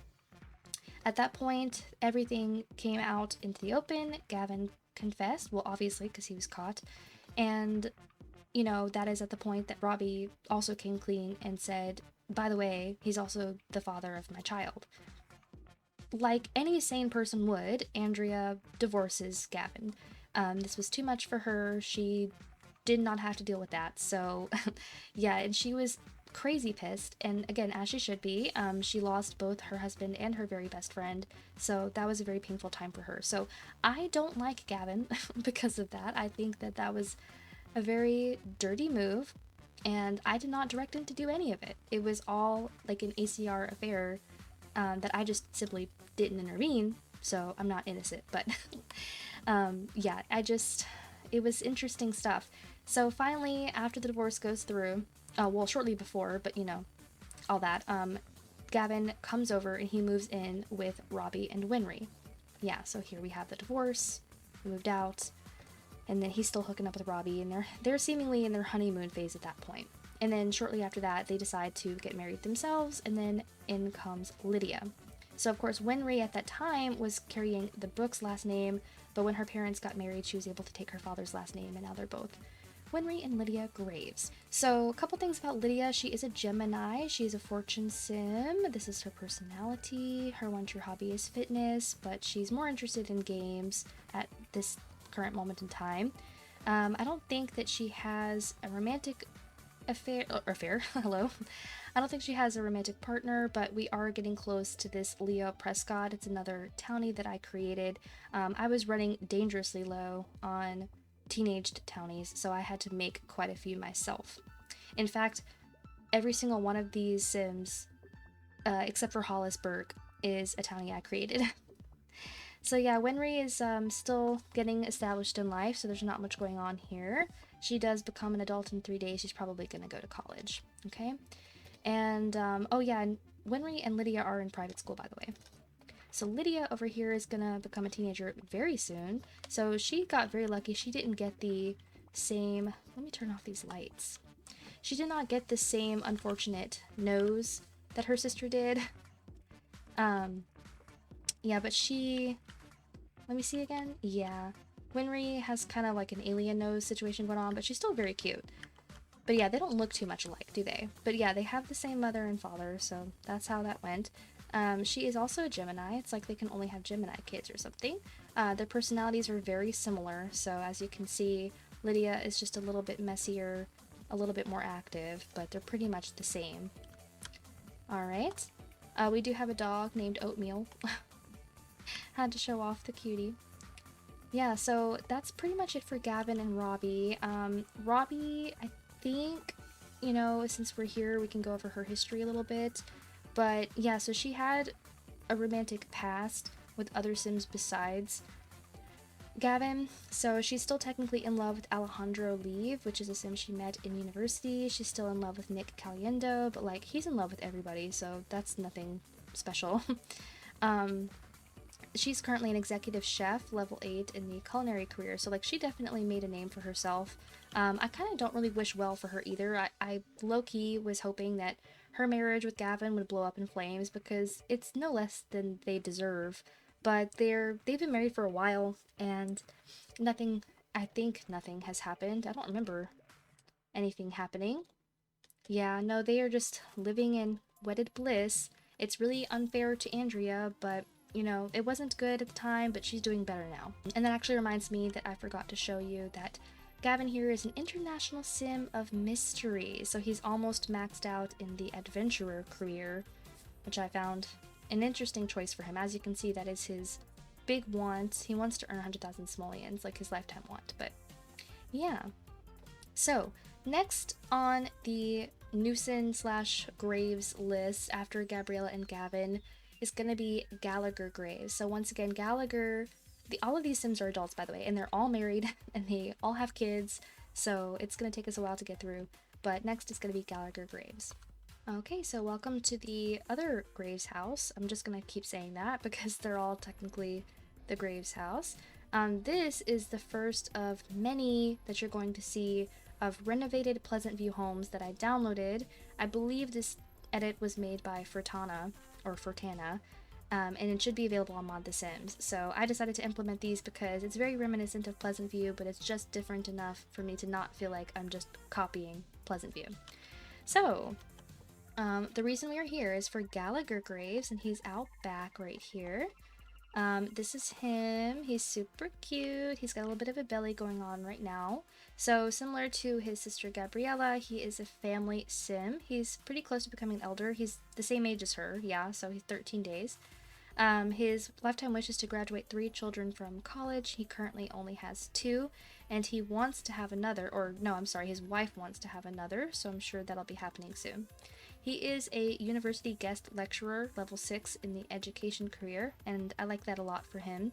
As you can see, they don't have nearly as much money as the other Graves family because slowly but surely, as you go down the line, like there just was less and less money to give. But everyone is making like a livable income, so they're fine. And everyone got homes of their own, so they should consider themselves lucky. I don't have them all living together. He is a Cancer. This is his personality right here. His one true hobby is sports, but of course he is not active, so he doesn't really get into that too much.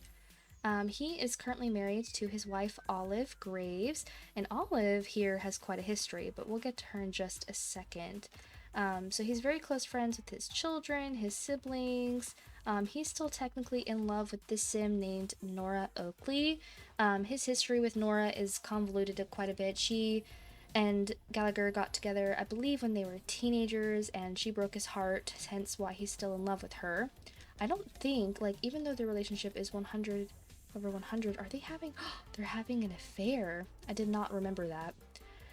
I think it's less of he's having an affair and more like he was still in love with Nora, so when they were like together on a community lot or something, he might have done an ACR action, but that doesn't necessarily mean, to me anyway, that he's actively cheating on Olive. Yeah, so he ended up having his very first kiss with Olive, so this is very reminiscent of how things went down with his sister Gabriella. She had her first kiss with Matthew, had a big love in between, and then ended up with Matthew. So Olive and Gallagher, you know, shared their first kiss, but then he met Nora and he was really into her. They hooked up right away and they even went steady.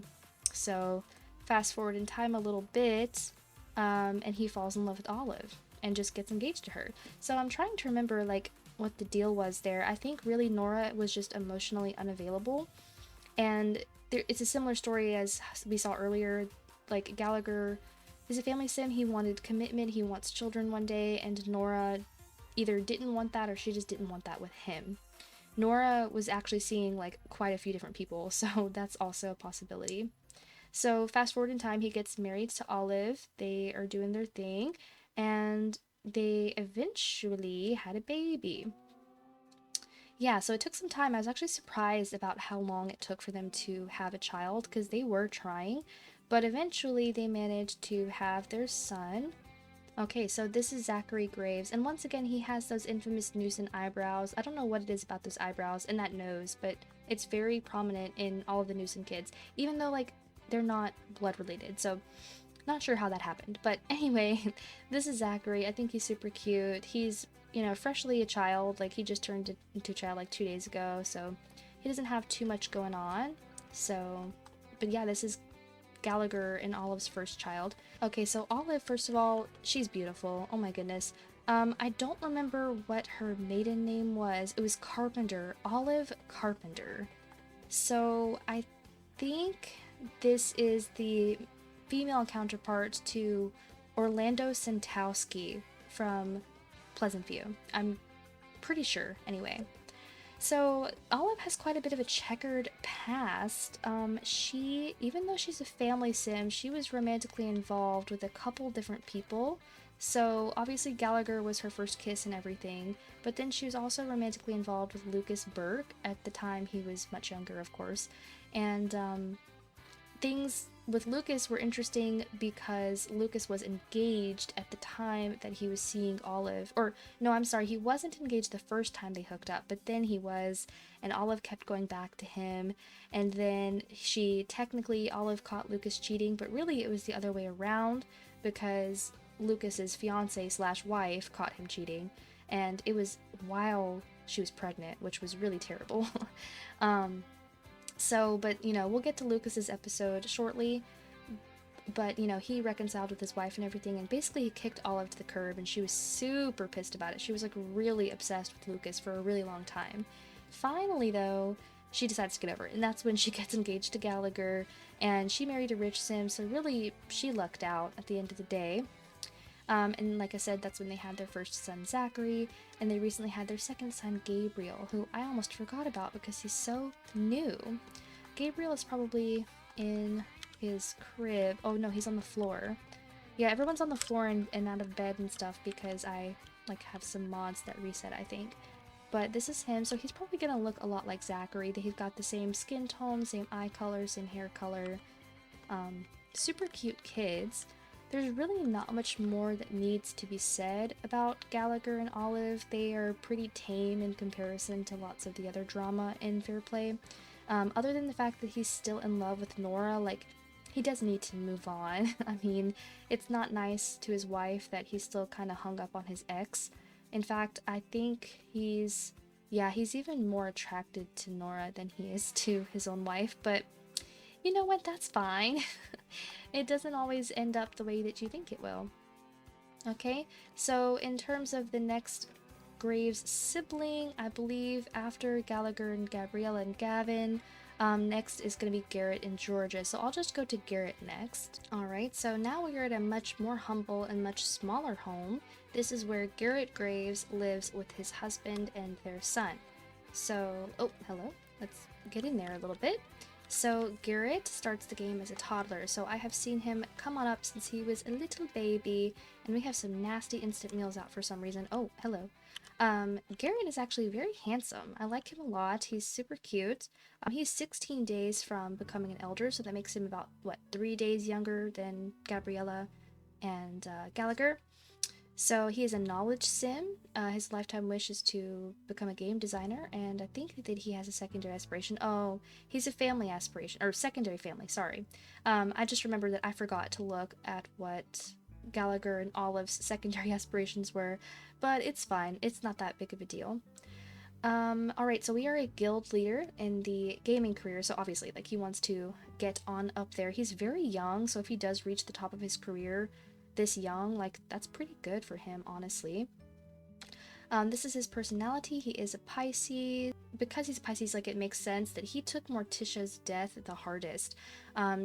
She raised him from when he was an actual baby, before he really had any memories, his memory of his mother is Morticia. It really just hit home really hard for him when he lost Morticia. He was very depressed. It took him a really long time to get over it, which I thought was very sad. He was the most sad out of all of the kids, including Caspian and Alexis. He was the most sad, arguably. He's doing fine now, because at this point it's been many, many in-game years since Morticia passed away. Our favorite hobby is tinkering, but as you can see, we have lost some enthusiasm, but we have also got lots of enthusiasm in other stuff. He's a bit of a dabbler. He dabbles in many things. And Garrett is gay, so he's the only one of his siblings, actually, if you don't count Alexis being bisexual, he's the only one of his siblings that turned out to be gay, and he never had any kind of luck in romance or anything until he went to college. Very similar pattern here for a lot of my sims, and that is where he met his husband, Grayson. So he had his very first kiss with Grayson. They fell in love. They pretty much just found each other and stuck to each other like glue. They've never had to worry about finding someone else or not trusting each other. They are very much perfect together. I don't think I could have found a better match for him.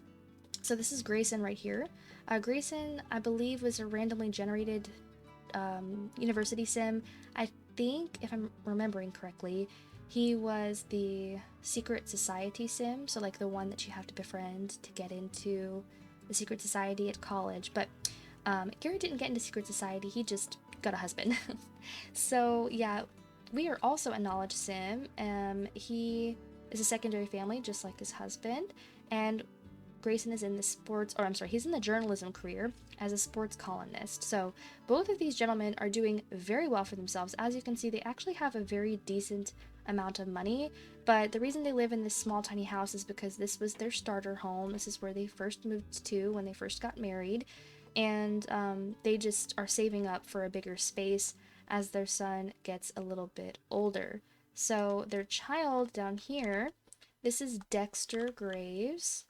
He is a cutie patootie, so I don't think, yeah, he's adopted, so he doesn't have any biological genes of either Grayson or Garrett, but I still can't wait to see what he looks like as he gets older. He is very cute. And then we have a dog named Tofu. Yeah, so because there was not much of a romantic past or anything, there's not much to talk about when it comes to Garrett and Grayson, so you could argue that they're a little bit boring, but tell me why they're still some of my absolute favorite Sims. I just love this family. I think they're very wholesome, and I just love these two guys together. And I hope that they adopt more children one day, because I would love Dexter to have more siblings, even though this family tree is big enough. Imagine that it showed all of their children right here next to Dexter. Ginger has 4, Gavin has 2, Georgia has 1, Gabriella has 5, and Gallagher has 2. So, I don't know, you do the math, but that's a lot of kids. Okay, but yeah, so last but not least, we're gonna go check on the last Newson/Graves child, and that is Georgia Burke. Okay, so last but not least, we're at these apartments. I actually forgot what they're called. Oh, Lakeview Lofts. You can't actually see the lake from here, but if I had more view distance on, you would be able to. They're right there on the other side of the bridge from Fairplay. So this is another custom apartments that I downloaded and just dropped here into Fairplay. There's sort of like these industrial looking, almost as if this was created into apartments from a warehouse of some kind. So here we live with Georgia Burke.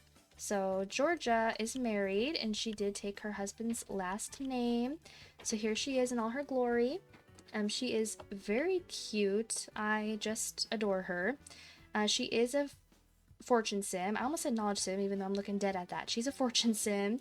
Her lifetime wanted to become a Hall of Famer in the athletic career, and her secondary aspiration is family. So I think she recently became a secondary family sim, but I'm hoping that she will start rolling ones to have more kids, because currently they only have 1. This is George's personality. She is a Gemini. She is really into sports as her one true hobby, which makes sense because that's also what she decided to pursue a career in. I think, yes, so she's an MVP in the athletic career. She doesn't dress like it, but I like to think, like, just because you play sports and, do sports for a living doesn't mean that you can't dress kind of girly and wear makeup, because, darn it, you can have both. She's just, too pretty not to. So that's pretty much all she's got going on. She is in love, very much so, with her husband Liam, and she has a son with him named Asher. They're downstairs. I'll show them to you in just a second. As far as her other friends goes, just like all the Graves people, she's friends with a lot of her siblings, her nephews. The only people she's friends with that she's not related to is Skylar Oakley and Pilar Caliendo. So, we'll get to see more of them a little bit later. But yeah, so there's not a whole lot of drama with Georgia that I am immediately aware of. So she had her first real kiss with Liam. I'm not going to show you who she actually had her first kiss with, because there was an ACR blunder and I didn't properly set things up in there. So it doesn't count who she really had her first kiss with. But Liam, her husband, was her first kiss, her first woohoo, everything. So there's a lot of themes of people finding their first loves and then just kind of staying together forever, except for the case of poor Andrea and Gavin. But yeah, and she did kiss Pilar because Georgia is bisexual, and I forgot that, and I do apologize because I did say that Garrett was the only sim that came out of there gay, but technically speaking, Georgia's bi. She kissed Pilar, but that went nowhere, so, she's still with Liam at this point, and then she falls in love with him. At this point, they're in college, and they're having a great time. She ends up graduating, and then they get engaged. So it's a pretty linear story, pretty much what you could expect on her end, that is. And of course, then she has their son Asher. Fast forward to where they are present day. They're currently living happily ever after. So if we go down here and check out Liam for just a second. So Liam Burke right here is not actually a Burke, like technically speaking. So Burke is the... Why does he look so angry? There we go. I just wanted to see your face. Oh, I just noticed he has the same hairstyle as Declan, I think. Anyway, so he's not technically a Burke. I mean, he is, but he isn't. So Liam Burke, his mother is Danielle Burke, and Danielle Burke starts the game as Danielle Oakley. Long story short, and we'll talk more about that when we get to their episode, but Danielle is the female counterpart to Daniel Pleasant, obviously. And Danielle divorced her husband, or more likely he divorced her, and she had children with a townie named Gordon Wolosenko. Gordon is just Gordon, and he got Danielle pregnant, and she had twins. So Liam was born, and he has a twin sister named Nora.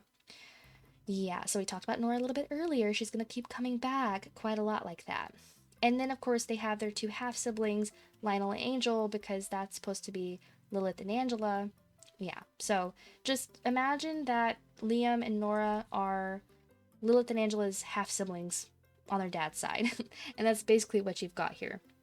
Okay, so the thing with Liam is that for a while there, he was exploring the possibility of being, what's the word I'm looking for? Polyamorous. So he is into girls very much, and early on in his life, he thought, monogamy is just not for me.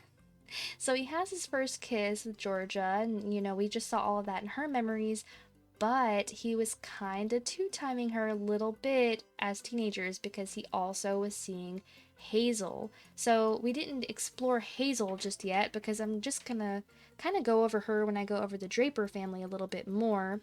But Hazel is the daughter of Brandon Brooks and Dara Draper, so equivalent to Darren and Brandy from Pleasantview having a baby, okay? So anyways, Hazel and Liam fall deeply in love. They're spending the majority of their time together, and now at this point, Liam is in love with them both, okay? So they go to college, and they're all three at college together. Their ages are a little bit off, so some of them graduate a little bit sooner than others. And at this point, he's still seeing Georgia, okay? And what we can't see in the memories, but what I see in my memory, is that Liam actually went to Hazel and told her that he had been seeing Georgia as long as he had been seeing Hazel. And so obviously, as a girl who you've been dating and you've been in love with this guy for years and years, and you thought you knew him, and he comes to you and he says, I'm in love with you, but I'm also in love with this other girl, and I love you both, and I want to be with you both. As you can see here, he's not a romance sim. It's nothing nasty. He's not him just being a dog. He just genuinely was exploring polyamory, and he thought that that was what was best for him. Unfortunately for him, Hazel did not agree. And so, of course, this breaks Hazel's heart into millions of pieces. She's devastated because to her, all that was an admittance of, cheating on her because it wasn't fair of him to keep that from her for so long. And she breaks up with him. She ends things. She says, I don't care what you do, but I don't want to be with you anymore because, broke her trust, all that other stuff. And that is the story of how Liam ended up deciding, quotes, that he was going to marry Georgia. And you could look at it like Georgia ended up being his one true love, like that was his first kiss, like she was his first everything. Or you could see it as he had to settle for Georgia because he wanted Hazel too, but Hazel didn't want him back. So kind of a double-edged sword right there, either way you look at it. Okay. So yes, once again, fast forward in time to when they had Asher, and then that's just kind of all that they've had going on here. Liam is a police officer. He's on the Vice Squad, level 5 law enforcement. Originally, he was actually in the medicine career, and he got fired, which was interesting. And then for a very long time, he just did not have any desire to work. But it was because of their son and this expensive apartment that, of course, he decided he had to get out there and get a job. He is a secondary pleasure aspiration, by the way. So knowledge, pleasure, and then we've got fortune, family. We got a lot going on in this house. And then right next to them with the signature Newson face, I mean, like, do you get what I'm talking about now? Like, they all have the same face. This is their son, Asher. So, Asher Graves. Wait, why does he have the last name Graves? I only just realized that. Okay, so what I think happened is, was he born out of wedlock? Because George's original last name was Graves, but he should be Asher Burke. Hold on, I'm gonna go back and look at the timeline again. Yeah, he was born out of wedlock. I'm such a silly goose. Wow, I've been calling him Asher Burke in all of my notes and everything. I do need to change his name. Yeah, but this is Asher Burke. So currently he's an only child. He is, how many? He's 4 days away from becoming a teenager. And there's like not a lot to say about him. I mean, he is a kid. This is his personality. He's a Pisces, just like his uncle Garrett. And look how nice he is. I think he might be the first sim. Okay, Liam. He got Liam's personality. That's what it is. Because Liam and Asher are the first sims we've looked at today that are this nice. Like, everyone else has been like at least 5 points or less, but they are just super freaking nice. And yes, he does get that from his dad. Yeah, and so this is their apartment, and this is their dog, Nugget, like a chicken nugget. And I named him that before I even knew that he had these brown spots. And like, look at his back. It looks like a chicken nugget. I'm not, like, you can't even make that up. Like, I did not create him. He just came like that. Oh, gosh, love him to death. So yeah, this is their apartment. Like I was saying, very industrial looking. I recently gave it a bit of a facelift, but they still don't have a lot of furniture and stuff like that. I was kind of holding off to see if they ever decide to have more kids, because if they have more children, that I'm going to take that as inspiration to get a house or a bigger apartment. Because right now, this is what they're working with. Originally, Liam lived here with his sister Nora when they first graduated university, but then Nora ended up getting pregnant and having her own family, so she moved out and Georgia moved in. Yeah. So I do think that concludes the tour specifically of the Graves bunch. I think. So let me make sure. So we did talk about Ginger and Caspian and their 4 kids. We talked about Alexis and her 4 kids. We talked about Caspian's adopted siblings, all of the Newson Graves kids, and then all of their kids. Look how many, oh my god. Ginger and Caspian have 4 grandkids, both sets of twins. There's just so much going on.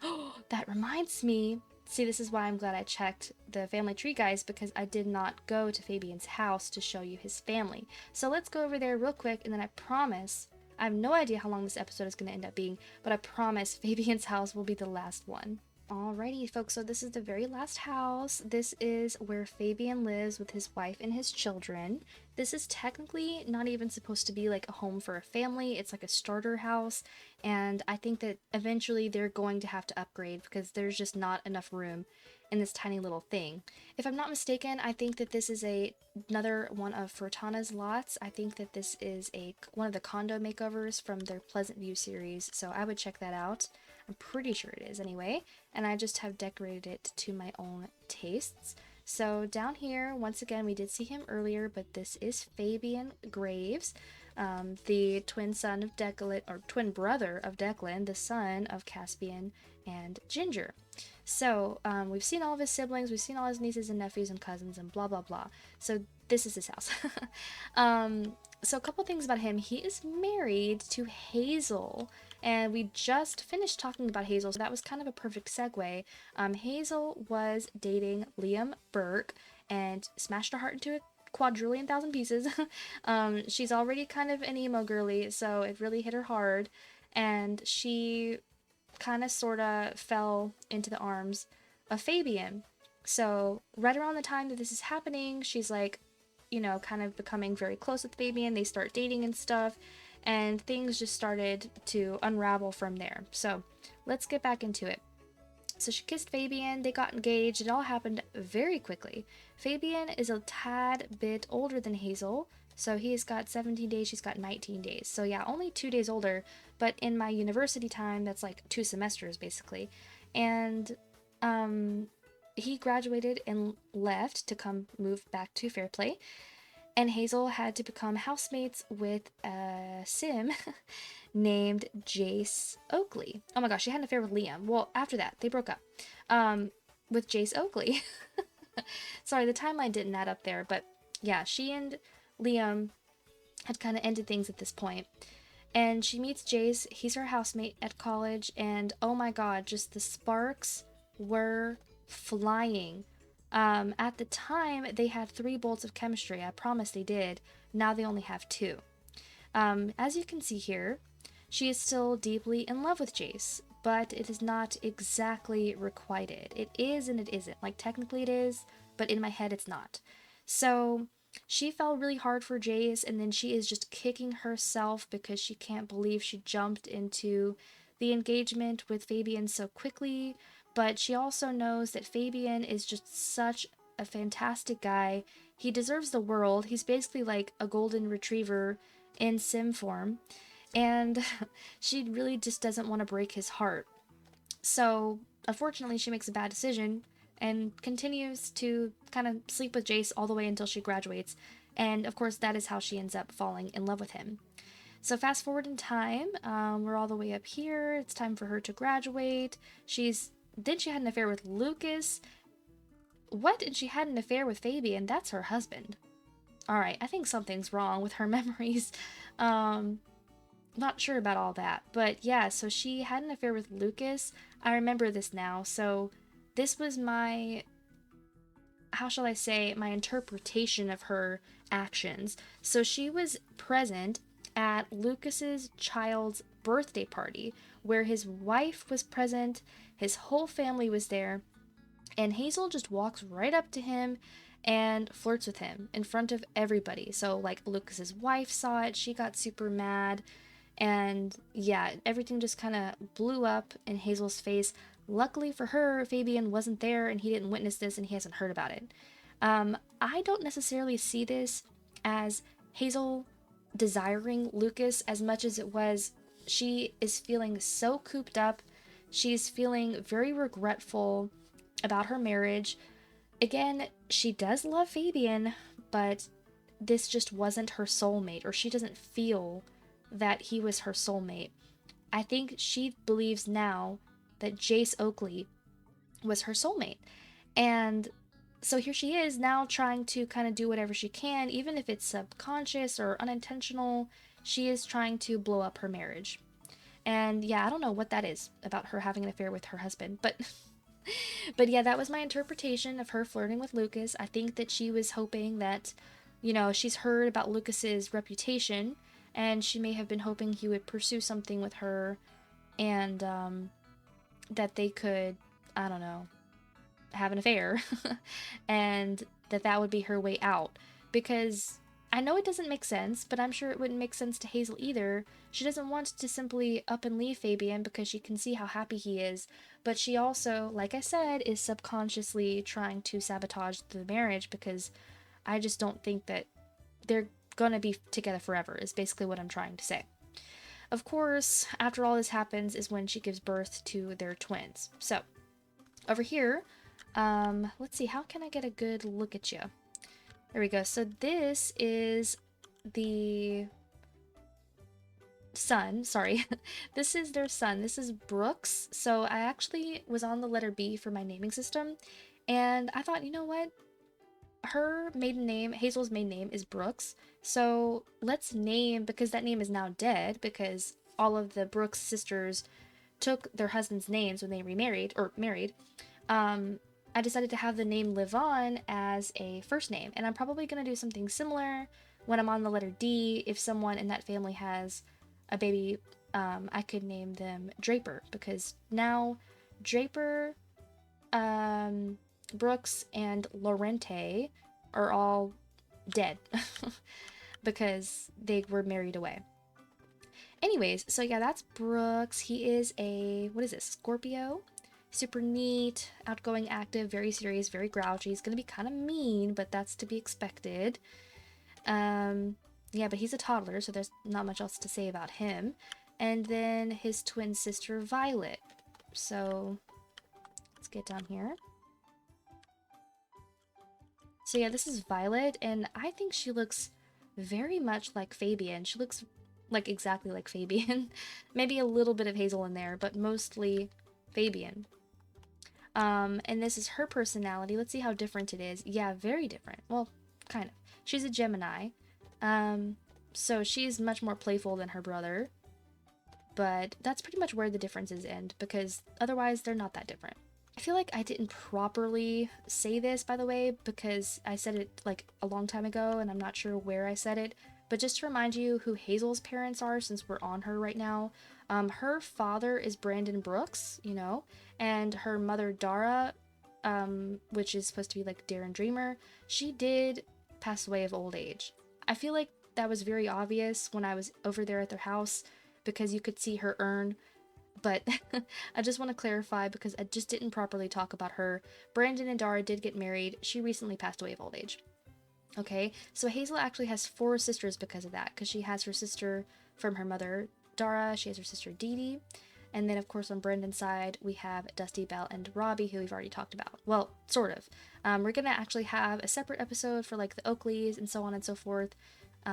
Hopefully it'll be a little bit shorter because they're not quite as many people. I wanted to get the Graves people out of the way because I knew it was going to take a long time because there's so many of them.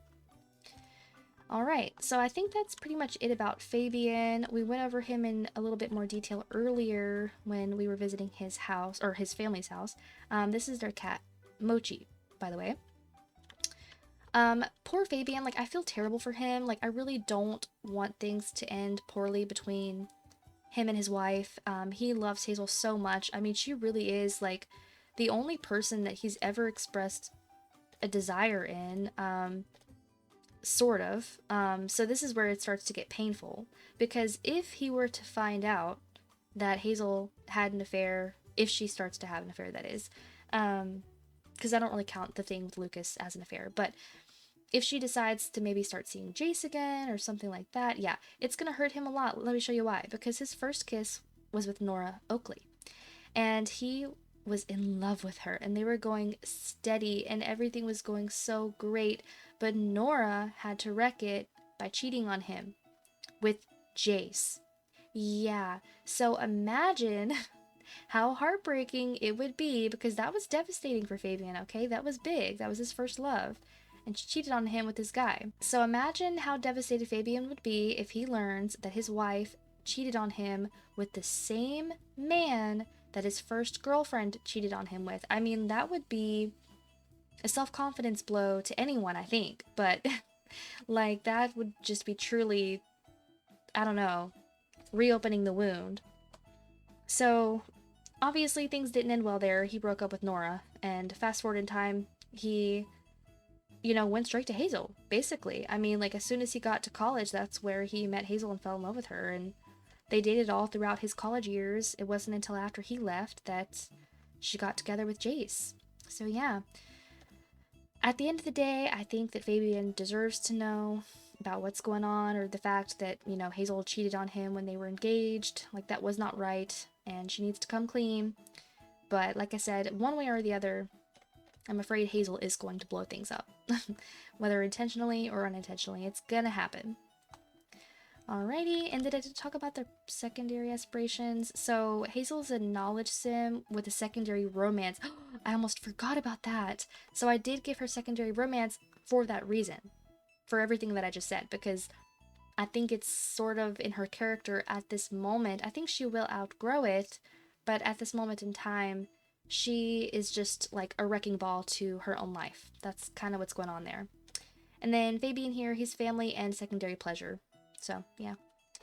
I think that's gonna do it for this house. Okay, everybody, that is gonna have to do it for today's episode. If you can believe it, that was only, like, maybe half or less than half of the households in this neighborhood. So, Caspian and his family lived here. Gabriella and her family live here. Gallagher lives here. Alexis lives here. Gavin is here. Garrett is here. Fabian is here, and Georgia is up there. So yeah, we still have quite a lot of households. Not to mention, I do have downtown. So not there. Specifically, we have Katati's downtown, which I downloaded, and I do have a couple Sims living there. We do still have Sims in university, so yeah, so on and so forth. We are going to have a lot to visit, so safe to say this is going to be a multi-part series. It is not going to be a gameplay series. I'm sorry, I should have mentioned that sooner, but this is just going to be a tour because this neighborhood is something that I really enjoy doing in my off time when I'm not filming. So this filming for this little tour here is just going to be a one-off, and then I'm going to go back to my private rotations. I do share updated photos after each round in my Discord, so you're welcome to join that. I do have a whole Fairplay thread that I've been updating for the entire time I've been playing it, basically the last 2 years. So if you want to catch up on that, feel free to join. And in the meantime, I will be recording the next episode where I think we're going to start focusing on the Oakley family and the Burke family because they're interconnected, they're related, and whoever else falls under that umbrella of people. So if you made it this far, I just want to say thank you so much for watching. I know this was a big, long yap session, but I thoroughly enjoyed it. I have really enjoyed playing this neighborhood. I never intended for this to become a long-term neighborhood. Like, I just kind of wanted to explore it and see what it was about because it was still relatively new when I first downloaded it. And then, as I said earlier, I just got really attached to The Sims as they grew. And now I just love it so much. I feel like it's kind of become its own thing. And my Sims here, more than anywhere else, I think, have really developed their own stories. Like, very little of this has been me concocting it. Like, they kind of just create their own chaos, and I form the story around that. And that's just my favorite thing. So yeah, once again, thank you guys so much for watching. I hope you have a great rest of your day, your night, your week, whatever it is, and I'll see you in the next one. Bye!